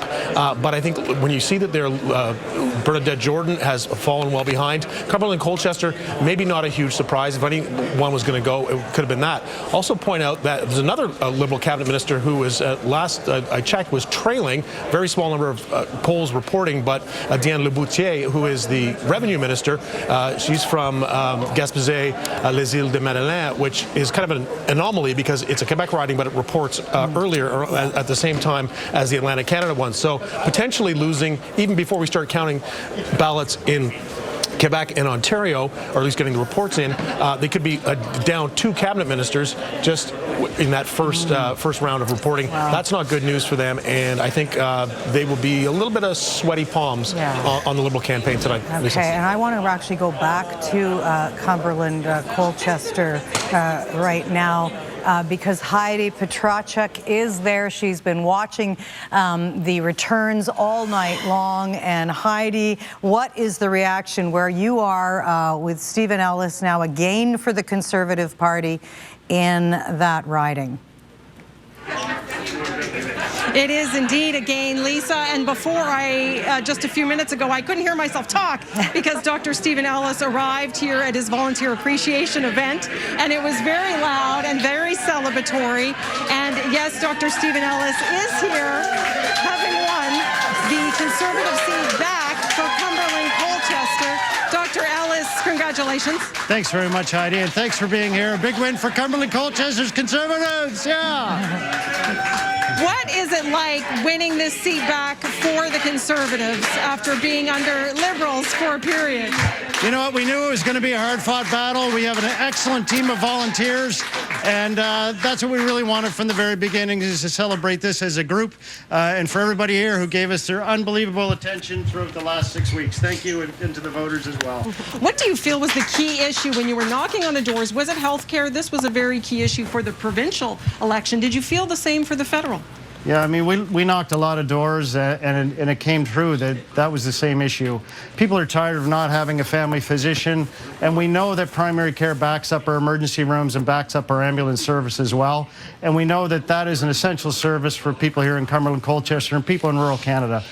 Your family physician have been for a long time. What happens to your practice now, though, now that you're heading to Ottawa? Well, I've had someone who's taken over my practice already, Dr. Jamie Grandy, and we're very thankful for him for being here, and I know he's going to be a great asset to our community. Healthcare is a big issue.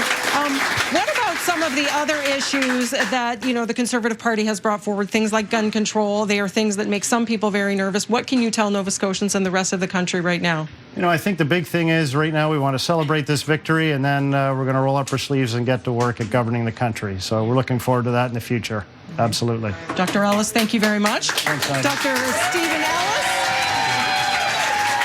Very excited crowd here in Truro, Nova Scotia, with the seat for the riding of Cumberland Colchester returning to the Conservatives, Lisa, and Dr. Stephen Ellis now that is almost heading to Ottawa. That's almost old school, the event that you're at there. Nobody has been in a room full of applauding people in about 18 or 19 months. So, Heidi, thank you for that. Dr. Stephen Ellis now, of course, in that riding. And we can show you some footage now of Jagmeet Singh arriving with his wife, Gurkram. And Farouk, your perspective, if you can, on sort of the anxiety leading into today for Mr. Singh and his family. Yeah, well, I'm looking at the early numbers in Atlantic. The NDP number seems to be higher than in 2019, which is good. It bodes well for the rest of the country.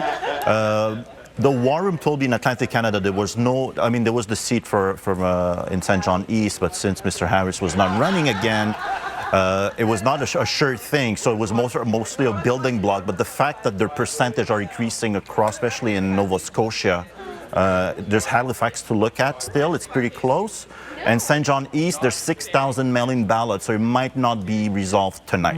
Okay, and you know, there's that is the Pan-Pacific view, which has got to be, Jody, one of the best views in the world, not just the country, but where they are sitting and where you're from also.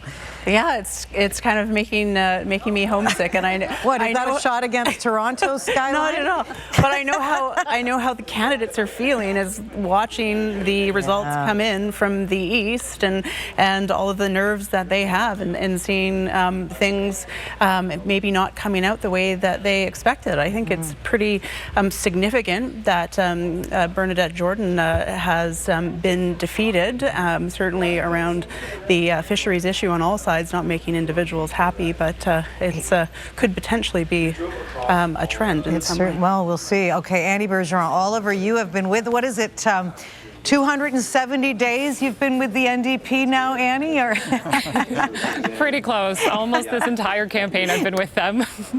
And the reaction tonight, I mean, they obviously seem confident, and Farouk's just telling us that they're seeing some better numbers than they had anticipated.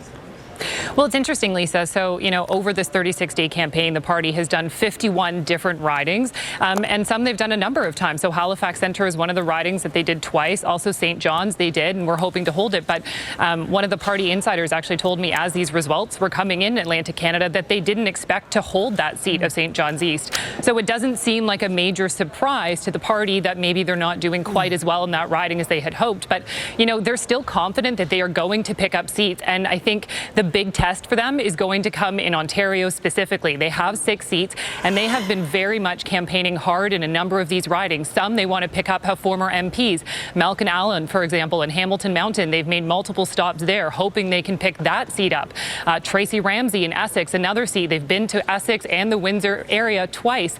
They also want Cheryl Hardcastle. Again, you know, this is Windsor-Tecumseh, an area that has had a lot of support for the NDP previously. So for them, the big test is, yes, of course, going to be Toronto. They want to get Toronto Danforth or Toronto Davenport, but they also want the Windsor corridor, Hamilton, and you can't forget Northern Ontario, Lisa. Big test for them tonight. They're really tight race in Northern Ontario, and we will absolutely go there later on. Annie, thanks. There's about, I don't know, under 15 minutes to go before that deluge of polls close. So, so many polling stations that are prepared to close. We're hearing that there are reports there are still a lot of long lineups at various ridings. So our truth tracker, Richard Madden, who else would be able to look in on this and give us the 411 on what is happening at the ridings right now? Richard. Yeah, the 411 and the 416, because there's a lot of issues happening in downtown Toronto polling stations. But I wanted to go first to Kitchener, near the Wilfrid Laurier University. CTV colleague Nicole Lampa showed that to us.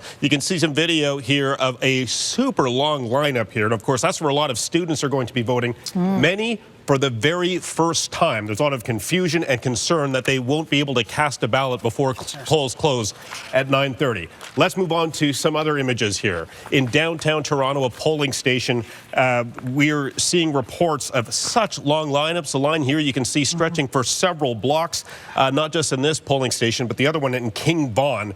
We're hearing it stretching as far as the highway off-ramps. Now, the concern Elections Canada says is that even if you are in line, the polls in Ontario are set to close at 9:30, but if you're in line, Elections Canada says you can still vote. So for anybody watching this segment online or on their smartphones, don't leave. You can still vote. You can still cast your ballot, especially those who are voting for their first time, because turnout is going to be key in this pandemic election. And as we can see, a lot of Canadians are going to the polls. Wow, that is stunning, and that is a brilliant reflection of democracy here to see all those lineups. Of course, as we wait for the avalanche of ballots, and we hope as many people as possible can get in to vote even when the polls close.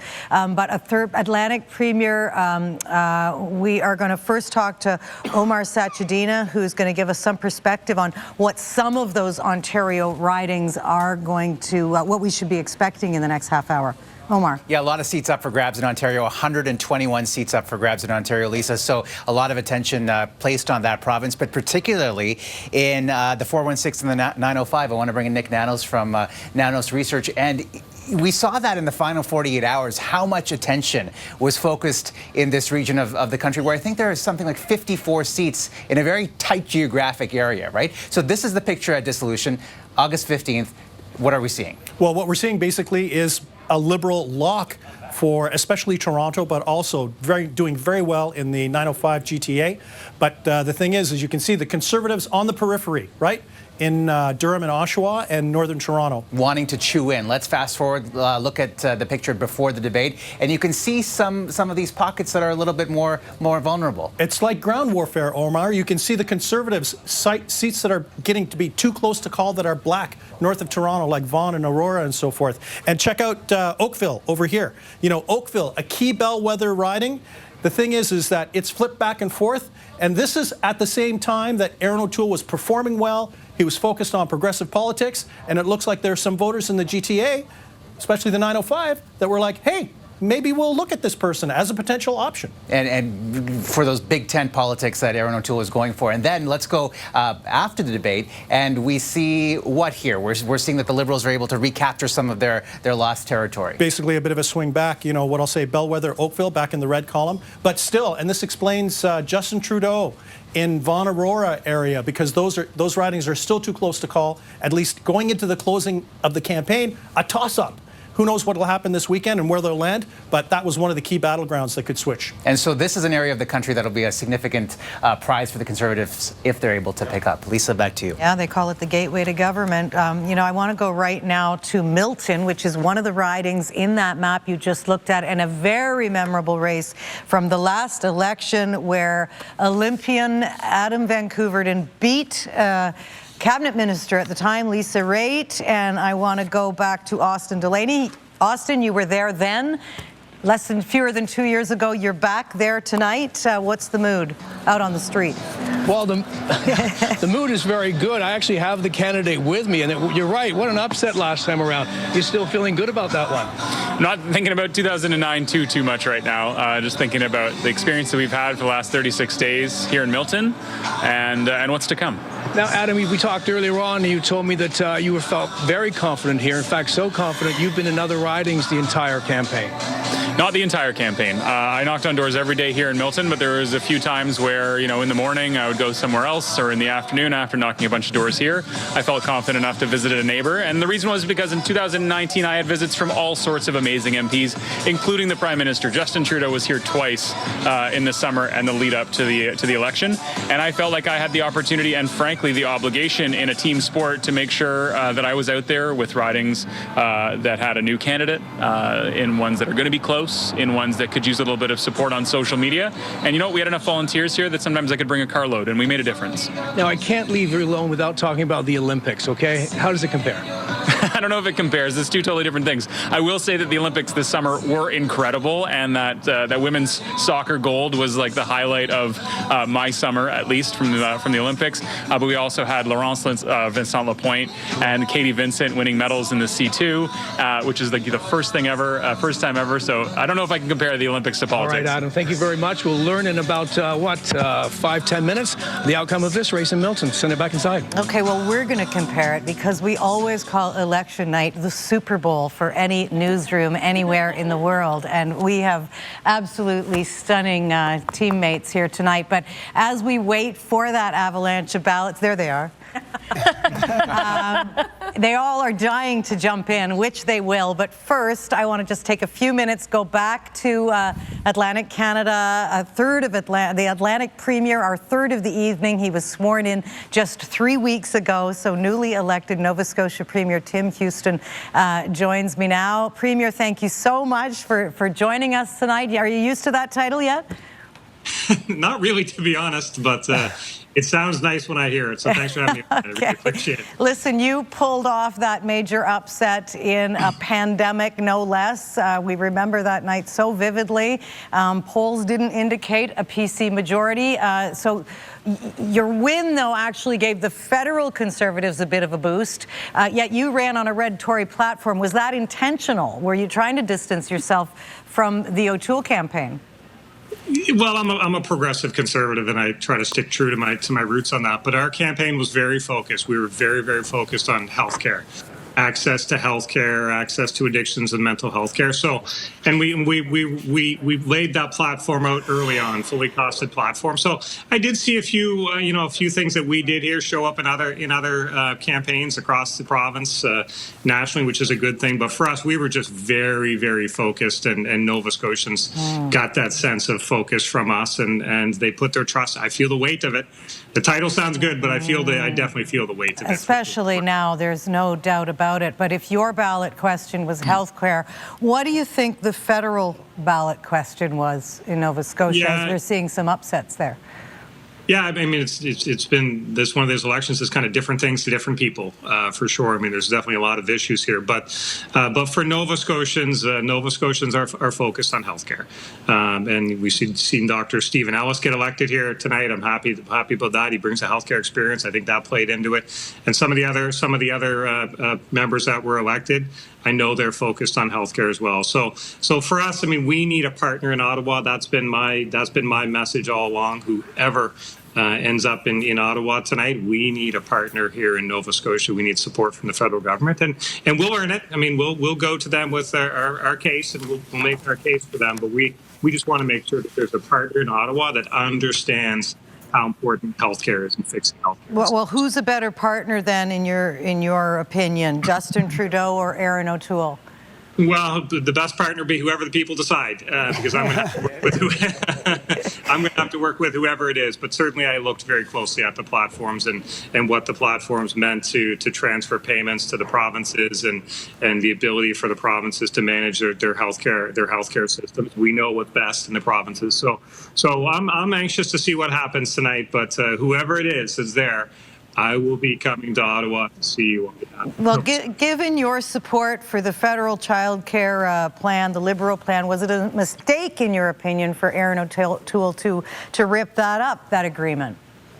Well, look, the deal, childcare is important. As a matter of fact, I'm on a healthcare tour around the province right now, and I heard from a lot of healthcare professionals how important childcare is to them, access to childcare, the cost of childcare. So any changes to the deal that Ottawa made with Nova Scotia we're going to hold them to it. It has to be improvements. We can't go backwards on things. So that's our focus for sure, on childcare, on health transfer payments, on all these issues that matter to Nova Scotians. You know, I'm just curious, Premier. You seem to have found political success as a Conservative who claims the middle, not too far to the right. What advice do you have for the federal Conservatives, win or lose tonight? How do they expand that blue tent? Does it have to turn a shade of red? Well, for me, it does. I'm a progressive conservative in the tradition of Nova Scotian progressive conservatives. John Hamm, John Buchanan, Stanfield. That's Nova Scotia politics. But I think there's lessons to be learned. There's the extremes are only ever the extremes. What people want is a government that understands what matters to them, and that government can come in many different shades of colors. But you better let the constituents know that you care about what matters to them. We did that with healthcare, but we did that because we've been listening to Nova Scotians for so long. So be relevant. My message to all politicians, and you be relevant by listening to your constituents. Well, we are certainly well aware of the extreme shortage of doctors and nurses in that province, and really so many other places across this country. But thank you for joining us, and our best to you and Nova Scotians who've been through a lot during this pandemic. Thank you, Premier. Thanks for having me. Take care. Okay, let's go to Erin O'Toole's headquarters now, if we may, in Oshawa. Kevin Gallagher, you are there. Kevin, you've been listening in on all of this, and apparently so is the O'Toole family, because we saw video of them waving and watching the show. So Give us some reaction there to what's unfolded in Atlantic Canada by some of the party organizers in that room. Well, certainly, Lisa, you know, the O'Toole family's here. Aaron O'Toole's father has just arrived. And I'm also joined by the head of policy and scripting for the O'Toole campaign, Dan Mader. And we can get some of that reaction to some of these successes, I'd say, as picking up seats in Atlantic Canada. So where right now do you see this leaving the strategy for the rest of the evening? Yeah, look, we feel very good so far. It's been a great start to the evening. We are up all across Atlantic Canada. We're up 5 seats at the moment, which is quite significant, more than double the number of seats we had there in 2019. But the popular vote swings in our favor are looking very good tonight. And, you know, if that continues across the country, it's going to be a very good night for us.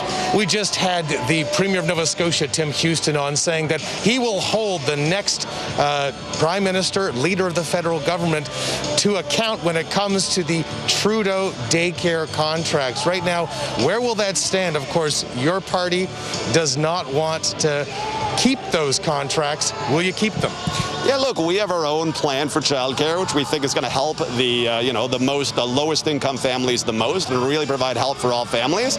But, you know, our leader has said he's going to sit down with all the premiers and work with them cooperatively, and he's looking forward to doing that. All right, well, thank you, Dan. And Lisa, we'll have some more later, of course, back from the O'Toole campaign headquarters here at the home of the Oshawa Generals, as some of the supporters are starting to trickle in. Okay, so interesting. Kevin, thanks for this. And we're seeing Jenica Atwin and Scott Sims both trailing in their ridings, the Liberal ridings in Atlantic Canada. That's a bit of a surprise, but this really is when things start to happen at breakneck speed. Polls are about to close in 262 ridings, and the results will basically go a long way in deciding this election. However, there are some extremely close races, as you've been seeing unfold in Atlantic Canada. The same is true for Quebec and Ontario. Could impact the outcome right out to British Columbia. Before the avalanche, though, of information comes our way, let's just take a breath and enjoy this beautiful sunset in Calgary. Rana, look familiar? I was just going to say, isn't that from your front door, Scotsman's Hill, I believe? That's right. That's where I live. Beautiful. Very beautiful. Okay, we're going to see what unfolds there. But first of all, it's just after 9:30. It is 9:31 Eastern Time Zone, 7:30 Mountain. So that, of course, means the polls have just closed in Quebec, Ontario, Manitoba, Saskatchewan, and Alberta. But I just want to show you what's happening in Jack Harris's riding before we see that. And there is Mary Shorehall reacting to her poll results, having won and retained for the NDP that riding, Olivia. Whoa. Wow. She did it. Yeah, well, we have redeclared that. That's interesting.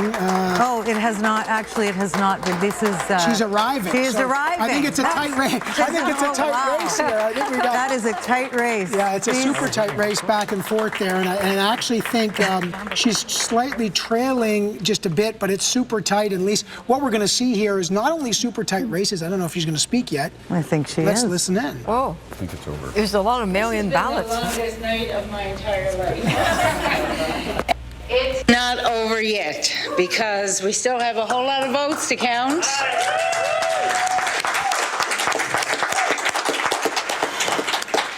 So we won't know, and we probably won't know until tomorrow. But I do want to say that this has been one heck of a journey. It's been the most fabulous, heart-wrenching, joyous 36 days of my entire life.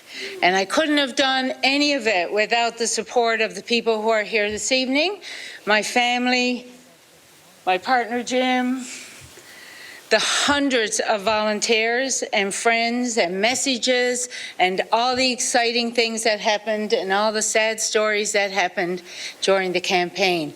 And those are the things that will carry us through, and those are the issues that we heard about, and those are the issues that whoever wins this election will be tasked with to bring to Ottawa, because the people of St. John's East deserve no less. And whoever... And we can tell you that CTV decision desk, as you see on your screen here, Evan, that turns into a concession speech for Mary Shortall. As she was speaking, she in fact has now lost that riding. That was Jack Harris's riding to the Liberal Joanne Thompson. Yeah, and that's good news for the Liberals. They pick up that seat. That's a tough race. What Mary Shortall said, though, is interesting. She said we might not know for a while. Now, we do know now that she has lost that, but that shows you, A, how tight, and B, that in a lot of ridings we're about to see as this deluge comes, the mail-in ballots might tell the tale of the tape. Folks, it's not just could be a long night. We might not know a lot of news till tomorrow because they don't even count mail-in ballots until tomorrow. So, Lisa, I don't know if these chairs were on turned into futons, but we could be here for a while. Of course they do, Evan. Of course they do. Farouk, your reaction to that? St. John's East, that's a loss for the NDP. Yeah, as expected. That's what people were telling me today. They thought it was going to be close. There's about 4,000 to 6,000 mail-in ballots. The numbers have discrepancies, but it seems like the spread is a bit too high, even with those mail-in ballots, and that's why it was called. But still, it's still a good show. Halifax is still close, and there's 3,000 mail-in ballots in Halifax, so that one might not be counted. Okay, interesting. And Scott, as you see that gain for the Liberals there, your reaction to that, considering the losses they've seen in Nova Scotia? Not too terribly surprised. I think that was the expectation of most campaigns. It was a Jack Harris riding, right? And I think we have to be honest about that. And so if you take a look at where the vote is concentrated in St. John's, it should go Liberal. It would be a shocker if it was the other way. You mean to say that the voters loved Jack? You They betcha. voted for Jack. That's right. And that's not typical. You know, I mean, the truth of the matter is that most ridings go by way of national wave and party ballot. There are exceptions. There are and I'm sitting here with some former MPs who are about to hit me with a ruler, but I'm just saying there are relatively few ridings across the country that are carried by an individual. St. John's East and Jack, that was one of them. And Olivia, you knew him well. Yeah. He is a lawyer and mediator. He was the foreign affairs critic and veteran affairs. So he is so knowledgeable on almost every issue that deals with foreign affairs. You watched him in the House of Commons, and when every time he spoke, everybody was listening to him. That's what a Harvard degree will do for you. That is true. No, I totally agree with Olivia. You know, when he would speak in the House, he commanded the respect of his peers. He did his homework. He had depth and understanding of a range of issues. As Olivia can attest to, when you have a small caucus size, you have to take on multiple responsibilities for subject matters, and Jack did that on a consistent basis for the NDP. And so I agree with Scott Reid, and both in terms of this being a Jack Harris riding, and also the vast majority of MPs, including myself, win because of the party brand or where the party standing is in any particular election. So I think this one is really a testament to Jack and his ability to build his broader coalition. And he did campaign very hard for Mary Shortall, but obviously it didn't happen. So we want everyone to just sort of plant yourself on your couch. The all-important battleground Quebec, we're going to start getting results coming in. So Omar, tell us what we should expect tonight in the next little while. Yeah, 78 seats up for grabs in Quebec, and we're really tracking this province closely as well, especially around the Montreal area. Let's bring in Nick Nanos right now and see what the picture is like there. And this map is somewhat deceptive, right, Nick? Because you've got this entire expanse of geography all represented by this light blue, which is the bloc. But this is the picture essentially of dissolution. Absolutely. You got lots of bloc blue. You can see the conservative blue around Quebec City. But the real gem and the battleground is Montreal and Greater Montreal in terms of the outcome. This is where the big fight is. Let's go there right away. And this is what the picture looked like at dissolution as well. Absolutely. You can see this is where the Bloc made a lot of gains in 2019, and great news for them and a great campaign. But Island of Montreal, why don't we just call it the Fortress Island of Montreal? Except this little speck of orange, the NDP has been able to pierce through here. This is, of course, Alexandre Boulris's riding of Rosemont La Petite Patrie. So we'll see what happens there because he is in a significant fight there. Let's bring the next board. This is pre-debate, what the situation was like here, and still some vulnerable spots here, right? Absolutely. Black being too close to call. And, you know, this was, it seems, the Liberal strategy for its plan to majority, to pick up seats at the expense of the Bloc Québécois outside of the island of Montreal to try to propel them into a majority territory. And for the beginning of the campaign, you can see it looks like a number of these ridings that circle Montreal basically in play. And then we saw a shift post-debate. Yeah, why don't we just call it a recoil? The post-debate having to do with Bill 21 basically fired up Bloc voters, fired up Quebecers, and those seats that the Liberals were competitive in starting to tilt back and return to the Bloc fold. Still some that are up for grabs, but a pickup for the Bloc. Yeah, so we'll see what happens in this part of the country. Lisa, back to you. I mean, okay, Omar, thank you so much for that. We're getting some early results coming in already from Quebec. This was Lac Saint-Jean. Okay, so Antonia, give me your perspective on what we can expect. Nick has given us the sort of inside the numbers. You know the people. Right, so in Lac Saint-Jean, for example, that's Alexis Duceppe, the son of former BQ leader Gilles Duceppe. What we're going to be seeing, I think, in Quebec are those close races. We're also going to be seeing a lot of close races that have to do with growing demographics. So the areas around Montreal where a lot of francophones are moving, and that's going to be important for the future as well. Here in Saint-Maurice-Champlain, we see François-Philippe Champagne in the lead. Honoré Mercier, Pablo Rodriguez, of course, the Quebec lieutenant, is in the lead, and there's no real surprise there. That's a Montreal area riding, an eastern Montreal riding. And in the Montreal ridings, there are a few where there are some heated battles also between the Bloc and the Liberals. This is a really important race here. Diane Leboutillier, if you recall, in 2011, that's where the Orange Crush started, and that's where the Red Wave started in 2015. Diane Leboutillier is the Minister of National Revenue. She only won by 600 or so votes last time, and now she is facing Guy Bernatchez. It's a very close race. He also ran in 2019, and he's a very popular local mayor. Okay, interesting. I just have some pictures coming in from the riding of King Vaughan that we want you to see. It's just stunning. Wow. Polls are supposed to have closed, and this could be hours and hours and hours. And welcome to the pandemic. I was just going to say, does this remind anybody of anything? Lineups for vaccines or this is key battleground. The Prime Minister was just there a few days ago in this riding with Deb Schultz. This is the northeast part where there's a clear challenge between the Liberals and the Conservatives, and really we don't know what to make of the PPC here. So we're trying to see if that would be a factor in a riding like this.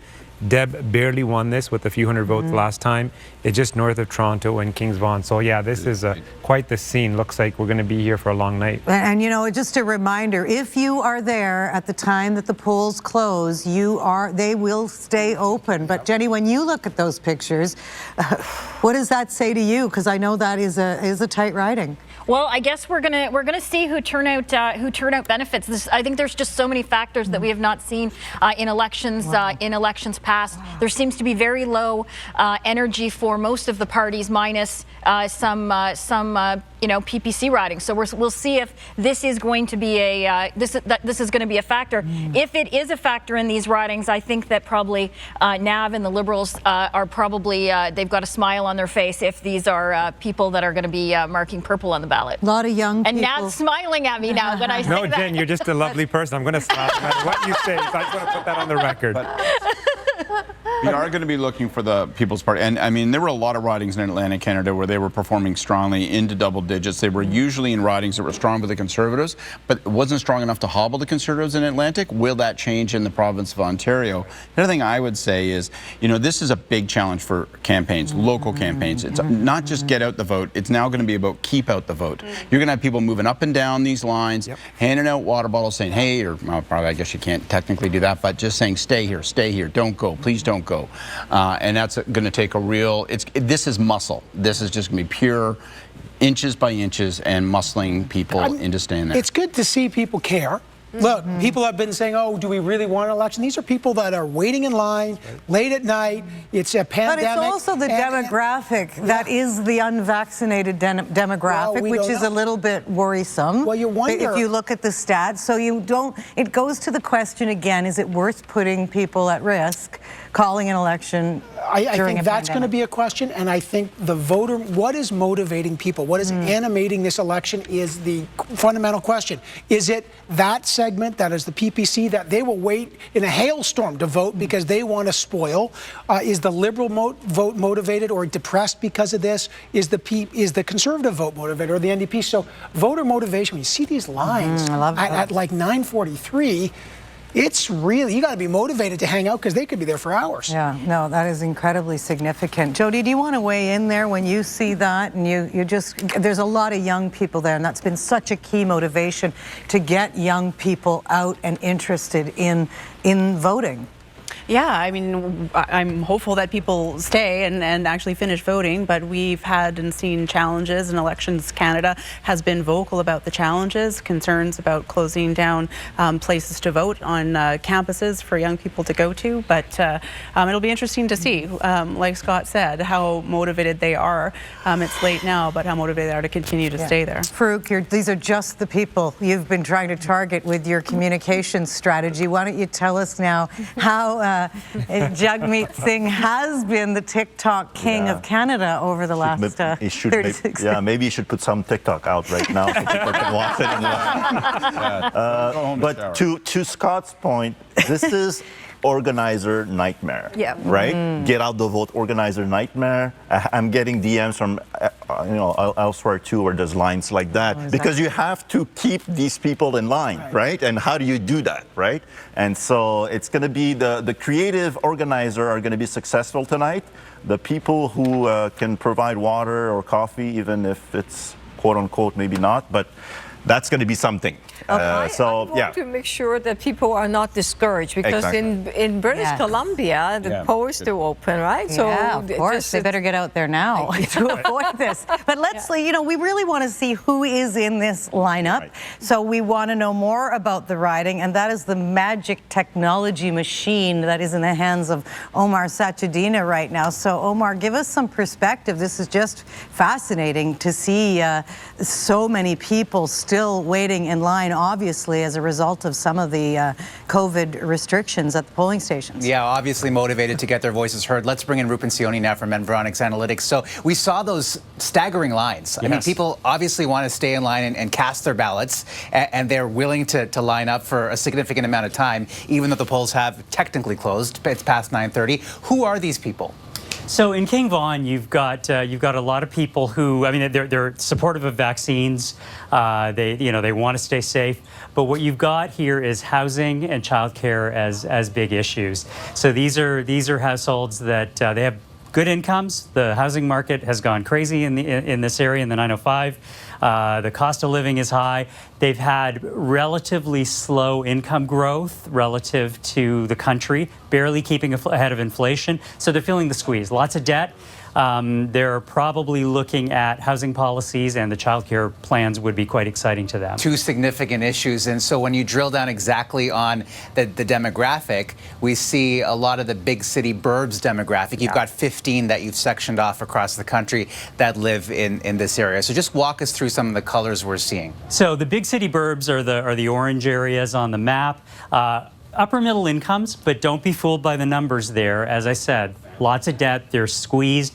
Families with kids, they're multi-ethnic suburbs that you find all around Toronto and other big cities in the country. Yeah, because we saw that number earlier. The house values are $1 million plus, but you saw a significant debt-to-asset ratio in terms of how indebted they were and how leveraged they were as well. Affluent families, this is another key demo in the area. Walk us through this, Rupen. So this is going to be interesting because this segment will pull the vote more conservative, whereas the big city burbs tend to vote more liberal. So that's where you're going to see that tension. Clash. Yeah, okay. Exactly. And we don't know who exactly is standing in line of those various demographics, but this is where you could see that battle going on. And Lisa, so that's what you're seeing right now. We'll see. Hopefully, all those people can cast their ballots, but certainly quite a sight there in Vaughan. Back to you. Very interesting. We will monitor that. Omar, thanks so much for that. We're going to give you the first results we have of Aaron O'Toole's Durham riding. So if we can put those up, and you can see, of course, I mean, it would have been a shock if he had not. It's still early, one poll reporting, but Colin DeMello is there at the Tributes Community Centre with a very special guest. Colin, who have you got there? Well, we've got John O'Toole, Aaron O'Toole's father. Aaron O'Toole, of course, is watching the results here from inside this arena here, but we thought we'd get the next best thing. So, first of all, this is a bit of a family reunion because all of your children are now back in under one roof for the first time in how long? Yeah, well, it's 5 years since they've actually been together, and one of them came from England, and another couple just moved from Hong Kong a year ago, and the other couple just moved from Italy. So they've been together, but not all collectively. But we met this week for the first time, and Aaron was just overjoyed. He was in tears, actually, to see his sister, the one from England. And she made such an effort to be here, so we're so happy. Peggy and I are thrilled. And, of course, we're all here for Aaron. Right. And speaking of which, I mean, you're seeing the results come in, some pickups in Atlantic Canada. You know, it is questionable what is going to happen now that the majority of the country, the polls are closing. What do you think is going to happen here? Well, BC, of course, is a very pivotal province, and they don't close for another couple of hours. So I'm looking forward to the outcomes in Quebec, how the Bloc does. And I think Ontario, the GTA specifically, will be very important to show growth. And then when you're out west, it's more or less swings our way a bit normally, and there's been some hiccups there too. There are a lot of questions about what happens should, you know, the outcome that your son wanted to have, becoming the next Prime Minister of Canada, does not materialize. If there are questions about leadership, if there are questions about his future, what is your advice to your son at that pivotal moment? Well, it's a bit presumptive of me to give him advice. I think he's done very well in such a short time. This is his first federal election. He's well prepared. He's got a great team. I have great respect for him. In his life, he's always been an accommodating person. With 5 siblings, or himself, there were 5 children, he was always able to sort of settle the score somehow. And he always used to say, if you disagree or you have 10 issues and you can find consensus on 5 or 6 of them, let's work on the consensus. And that's kind of what he's saying to Canada, so I'm not surprised. I think he'd be a great leader for Canada, and I think Canada needs someone like him right now with so many divisions, east, west, all the various issues that have come up. And so we're here to support him. We're great support from his family and our friends. But again, it's up to the people of Canada, and it's time for Aaron O'Toole. Justin Trudeau, anyone that's a leader is going to be challenged. And you shouldn't fire back at people, whether it's, you know, go and lobby in front of a hospital or something. I think those are mistakes, and a disclosure of his surprise, not just the Jody Wilson-Raybould thing. She's angry. He makes people angry. He doesn't try to work with them, so no one's perfect.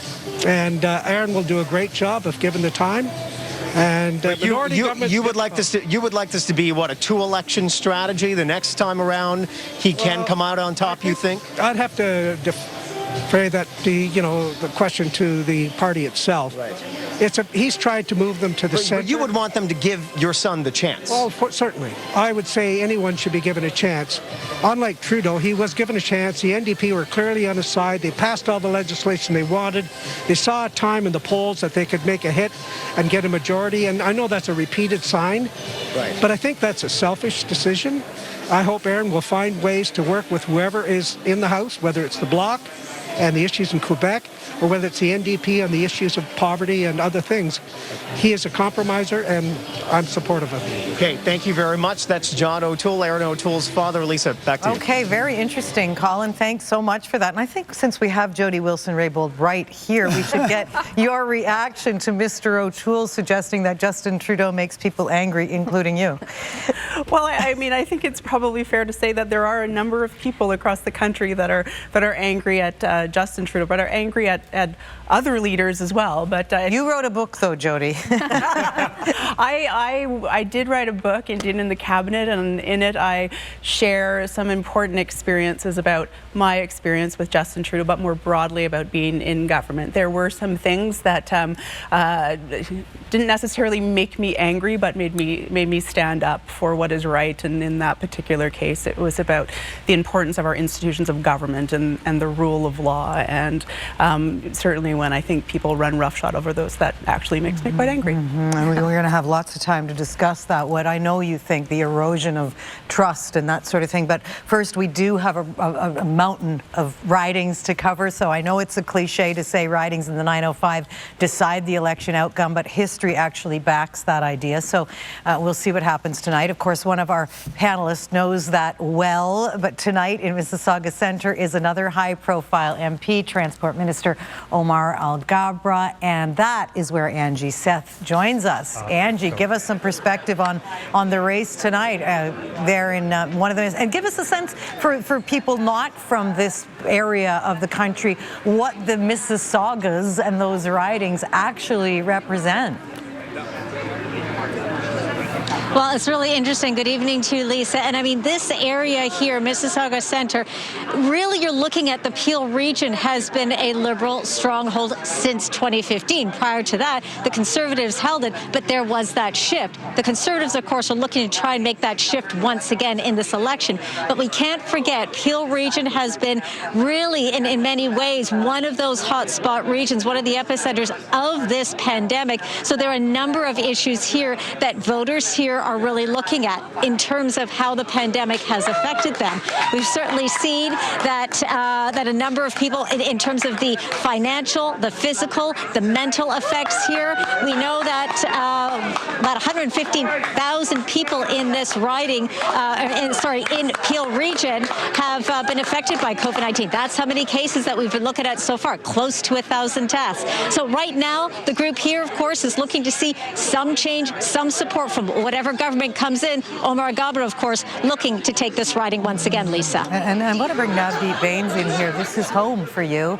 These ridings, your perspective on, of course, Omar, it should be an easy win for him tonight, or perspective? Well, remember, he lost in 2008 and 2011, right? So he's got great campaign experience, and just full disclosure, he's my workout buddy. We're very good friends. I just want to put that out on the table. But he's someone, again, that represents the immigrant success story.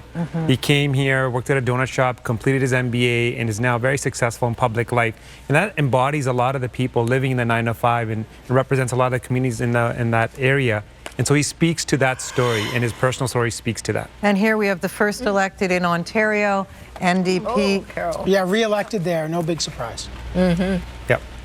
Some close races, though, in the GTA. Of course, 2 years ago, we were in Richmond Hill with just 112 vote margin in that riding. Now 2 MPs who've made it to Parliament Hill are Michelle Dubé, there you are, but we have just heard that Annamie Paul is walking up to her riding in Toronto Centre. Mark Freeman, her husband, is with her. Michelle, we will get back to you, but this is quite a moment in Toronto Centre for Green Party leader Annamie Paul. Morella, you are there. Annamie Paul just walking in to the venue. This is the first time we've seen her tonight. She's just arrived here in the Toronto Centre riding to say hello. We do expect her to say a few words. I'm going to let you listen to the chanting here, and then I'll pick it up in 1 second.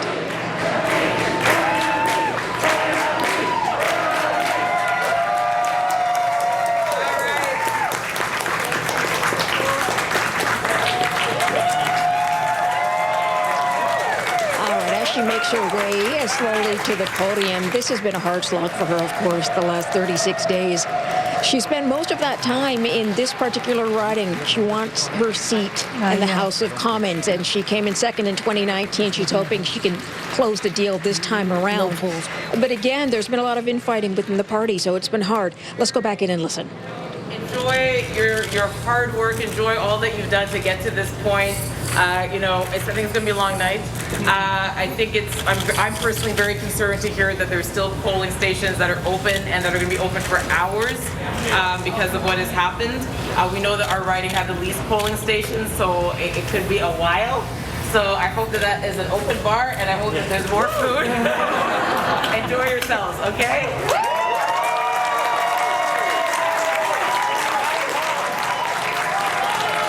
All All right, so a note of optimism there from Annamie Paul, the Green Party leader, hoping to clinch her seat here in the riding of Toronto Centre. There's a Liberal incumbent, Marcy Ian, who won last time just by 2,300 votes. So it's not out of the question that she could close that gap. Again, having spent so much time in the neighbourhood over the past 36 days, really only leaving a few times to go support a number of other candidates across the country, out in BC, in PEI, for example, but again, has mainly stayed close to home, trying to hit home to the people in this neighborhood that she should be the one voted into Ottawa. She does need a seat. And at this point, it looks like, as we see the numbers, she's down 8% as far as popular vote goes.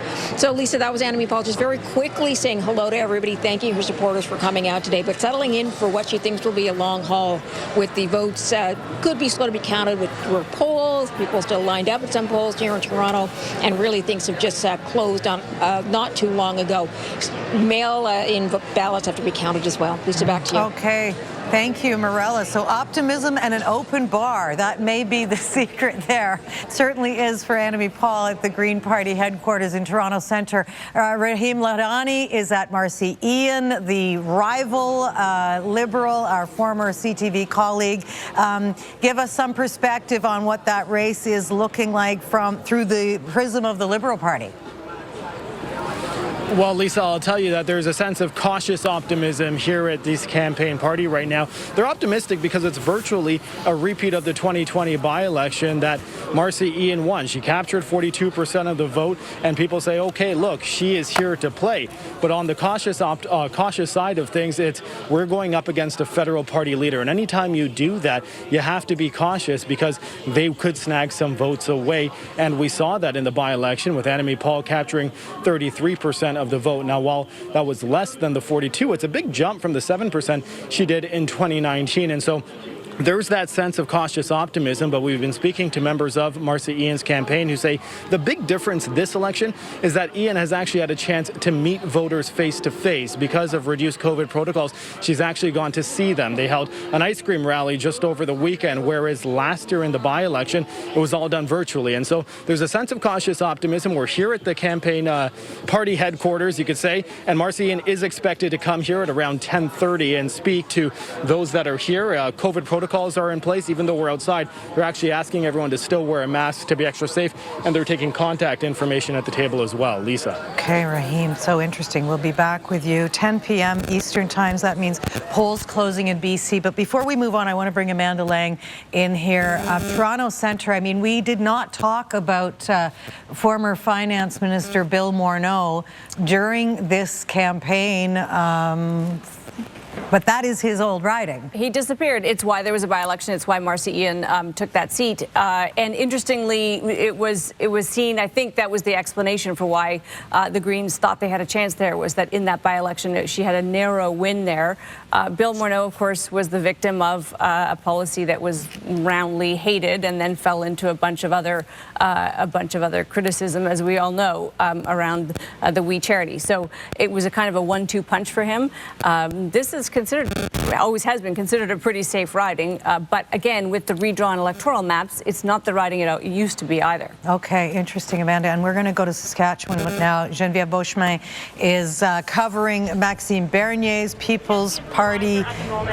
There she is. And I understand, Geneviève, there's some movement there in what looks like a crowded room. Wendell, can we get him?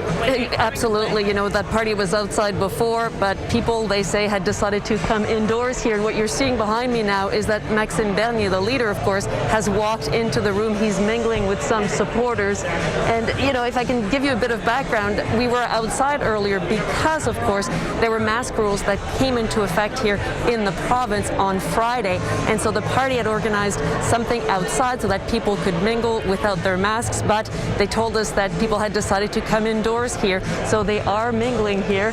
And, you know, they were trying to put up more tables. They were trying to make more space in the room a bit earlier, but we'll see how this plays out. But for now, what is happening, as I say, is I'm not sure you can see him behind me, but Maxime Bernier is taking photos with some of his supporters. He is greeting them, saying hello, and I'm not sure if he's going to say a few words. Is he going to speak a little bit? Is Maxime going to speak a little bit after? I want it, Geneviève, you know, for viewers that are just joining us now, they may be wondering, we're seeing the Bulls, he's losing, the Beauce, he's losing, I mean, only 5 polls reporting, but losing in his own riding. But you can explain once again why Maxime Bernier from the Beauce, former cabinet minister in the Stephen Harper government, now the leader of the People's Party, is in Saskatoon. Absolutely. You know, for so many elections now, you know, Maxime Bernier was in his riding in the Beauce. His father was an MP in the Beauce. He was very well known there. He was there. He did lose that seat last time around. And so, you know, he felt that perhaps there could be more gains for the parties, more votes for the parties out west here. But it really was about the mask rules because, you know, a lot of the popularity of the party has been around the fact that it does stand, of course, against rules, public health rules, against lockdowns, they say, against vaccination passports. So he says that he wanted to be here in the province in Saskatoon because they could have this big party. They could have hundreds of supporters together without masks. As I say, that was planned earlier. It did change on Friday. That is not the case here in Saskatchewan because, of course, there's been a surge in the number of cases here in the province. And so the province put back those mask rules. And so that kind of left the party trying to organize to try to see what they would do. They have a big setup outside. It's interesting. You know, they spent the entire day working on that setup outside, setting it up so that people could be there if they didn't want to wear their masks. But they say, you know, they really couldn't do anything about it. People wanted to be in this room here and mingling. And as I say, the leader is still here, still greeting people. Okay, well, if you want to get your camera there, if he's double vaxxed and double masked, be careful, Geneviève. We will check back with you. But you raise a great question, and I want to bring the panel in, if I can, on, you know, the rise of populism in Canada. That is clearly what we're seeing, Rana. And this is the first, I think, the first populist election that we've had in Canada. And I say that when you look at the platforms of all the parties, they're not based on philosophical foundations or principles, philosophical principles, the way that we would see platforms in the past. You could say, okay, that's a conservative platform, that's a liberal platform or a policy. It's a lot about what people want, which is about populism. And so it's interesting, and then to see the rise of the PPC as well, the People's Party. I take that back to the fact that we call an election in the middle of a pandemic, and we weaponize this debate about vaccine passports and vaccines. We should have been having this debate amongst premiers, the Prime Minister, public health officials. Sure, there would have been some conflict and some debate, but I don't think the issues would have been weaponized like they have been in this pandemic. I'm not sure, even though I don't agree with the election, as you heard that before. I think it's the division, the gap between the rich and poor being wider and wider. Change is happening fast. So some people are saying, well, these immigrants and these people are coming in. So as there's rapid changes, as people felt left behind, then some become selfish. Some wants to claim their territory. We've seen that kind of behavior in the South, and it's spreading up here. And some of those folks are white supremacists, so that have been full of hate.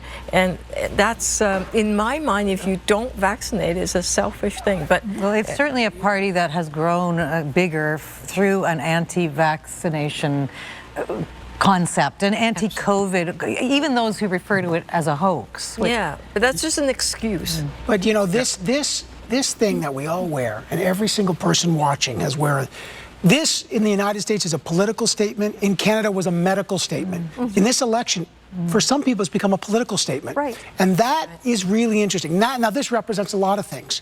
The vaccine, the fact that there's been civil liberties that have been for many good reasons, the vaccine passport, but you know, this was all about medical and science. And then in the election, it allowed that voice that Maxime Bernier has capitalized on to say, no, let's make this a political statement. And that's what you're seeing. And Lisa, if I could, because I think we got to watch this story of the long lines tonight, because it's part of this, right? Who's going to stay in? One of the reasons we're seeing long lines, as we saw in Vaughan there, and we're seeing in the GTA, and you saw, I think Annemie Paul mentioned something really profound. because of the pandemic, Elections Canada reduced the number of polling stations in the GTA in 11 ridings dramatically. In Toronto Centre, they had, listen to this, they had 15 polling stations open now. In 2019, they had 91. That's right. 91. So they have 11 stations where it's very deeply reduced. The ones we saw in Vaughan, some people are going to Thornhill. So that means we have fewer polling stations, longer lines, and then that creates the politics of voting. And that's, I think, playing out tonight. We got to watch that. That's actually been one of the questions throughout. And Tony, I want to get your perspective on this. These people have been very vocal at protests from, most of the Liberal rallies with Justin Trudeau.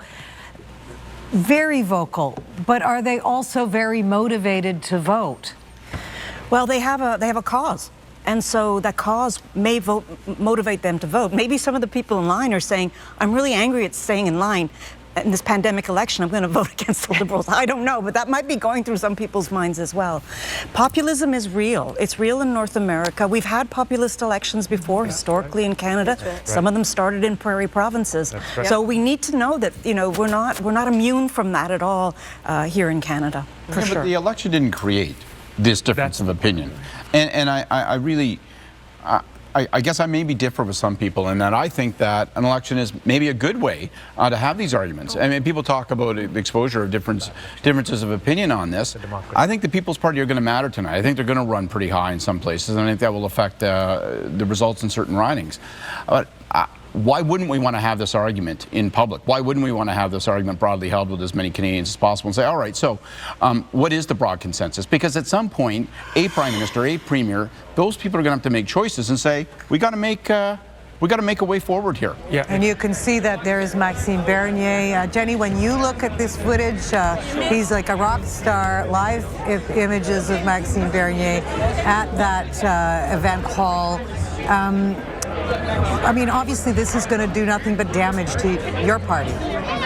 Yeah, listen, if the vote continues the way it's going, if you look at some of the early results, the People's Party's doing very well. If they're sitting in ridings where we won by a very little amount or only lost, Richmond Hill is an example of that, Costas Menegakis lost by a percentage point. If the PPC even just picks up 2 to 3% from people that voted Conservative in the last election or the last couple elections, it will have an effect on the end. And the results are really early. I don't think there's any ridings that I think we know for sure, or most ridings in terms of Ontario. But Geneviève Beauchemin is there, and Geneviève, I know you can hear me as we're watching these images. Give us a sense of the voter profile that you've researched in that are showing support for Maxime Bernier, and whether or not they're motivated to vote. Well, it's interesting because we were talking to the party earlier, as you're watching here, as Maxime Bernier mingles with the rest of the crowd here. But what the party was saying earlier is, for instance, they're looking at the numbers and they say that they believe that about 50% of their voters are people who would have supported the Conservative Party before, 25% people who did not vote before, and the other 25% a assorted number of people. So they're looking at that. But what I'm seeing in the crowd here is really a wide range of ages. There are young babies, there are families, there are people of all ages who have come here to support the leader here. And, it's interesting, there was just a reminder that was set in the room here that there are mask laws in this province, and that if people were standing up, if they were walking around, that they should be wearing their masks. They said, the hotel's been accommodating, and, now you should be, if you're walking around, wear your masks. But that doesn't seem to be something that a lot of people in the crowd are willing to do at this moment. And, of course, Maxime Bernier is himself walking around mingling with the people without a mask and shaking hands with people. And as recently, Geneviève, as August 3rd, a month ago and a bit, Maxime Bernier said that he will not be getting a COVID vaccine. We have tragically seen the results of those in ICUs across even that province, where the premier was forced to reinstate some of those COVID restrictions as a result of increased COVID numbers. We hit about 4,000 today, as a matter of fact.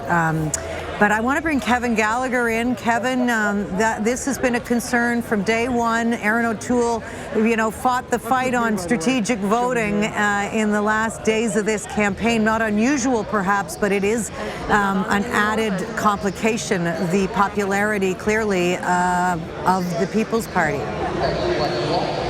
Well, Lisa, Aaron O'Toole has certainly tried to walk a bit of a tightrope this entire election campaign as he's worked to expand some of his support towards more centrist, even more left-wing voters. Of course, he has many policies he's put forward that seem to be almost like they come from the mouth of an NDP leader in some ways, more rights for workers on corporate boards and so on. But at the same time, he's tried to hold on to, this bedrock support of conservatives in Western Canada and across the country.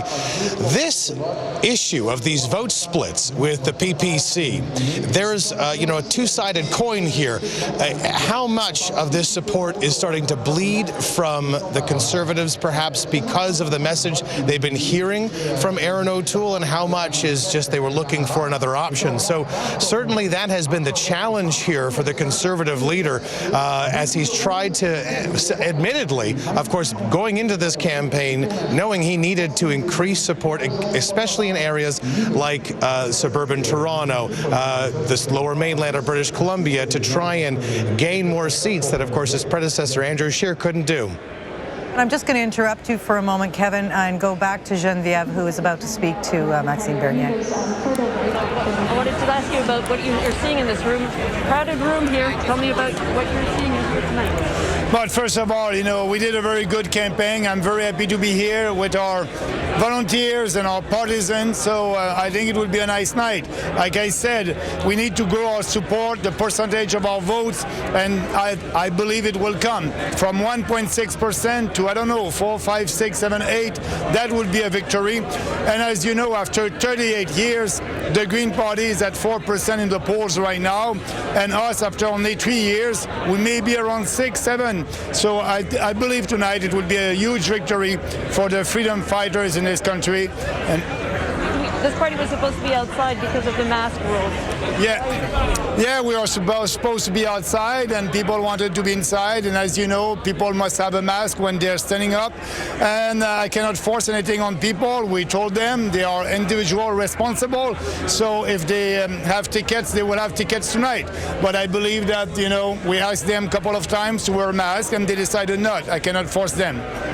What about your riding in the Beauce? What are you seeing for results tonight? It will be a tough ride. It will be a tough race. And, when I started the campaign, I was 10 points behind in the beginning of the campaign. I think it will be a tough one, but I'll do my best, and we'll see. I know I spoke with my volunteers in Beauce today, actually, and they were working very hard to be sure that our people will go and vote. But I'll see what will happen. Thank you very much, sir. Interesting. All right, Geneviève, thanks so much for that. We're going to go to Omar now and sort of dig in a little deeper just to get some history, some perspective on the rise of the People's Party.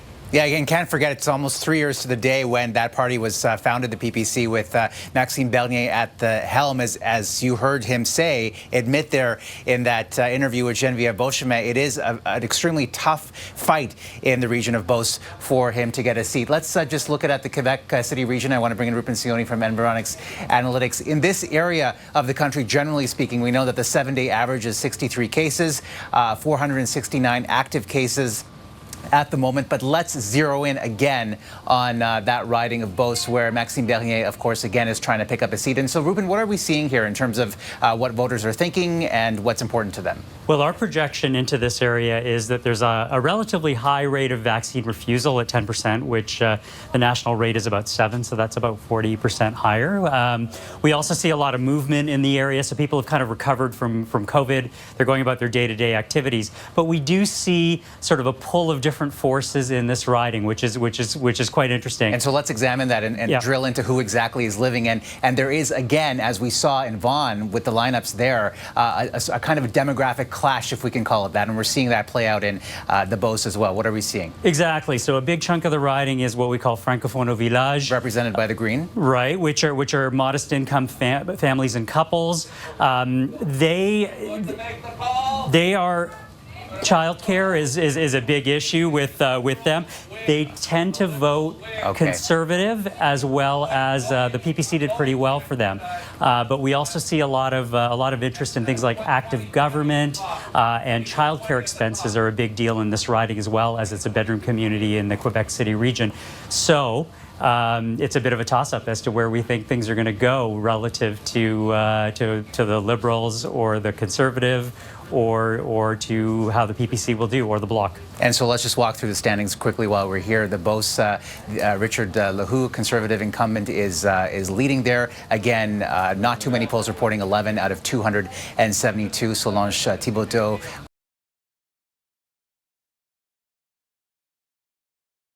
11. So obviously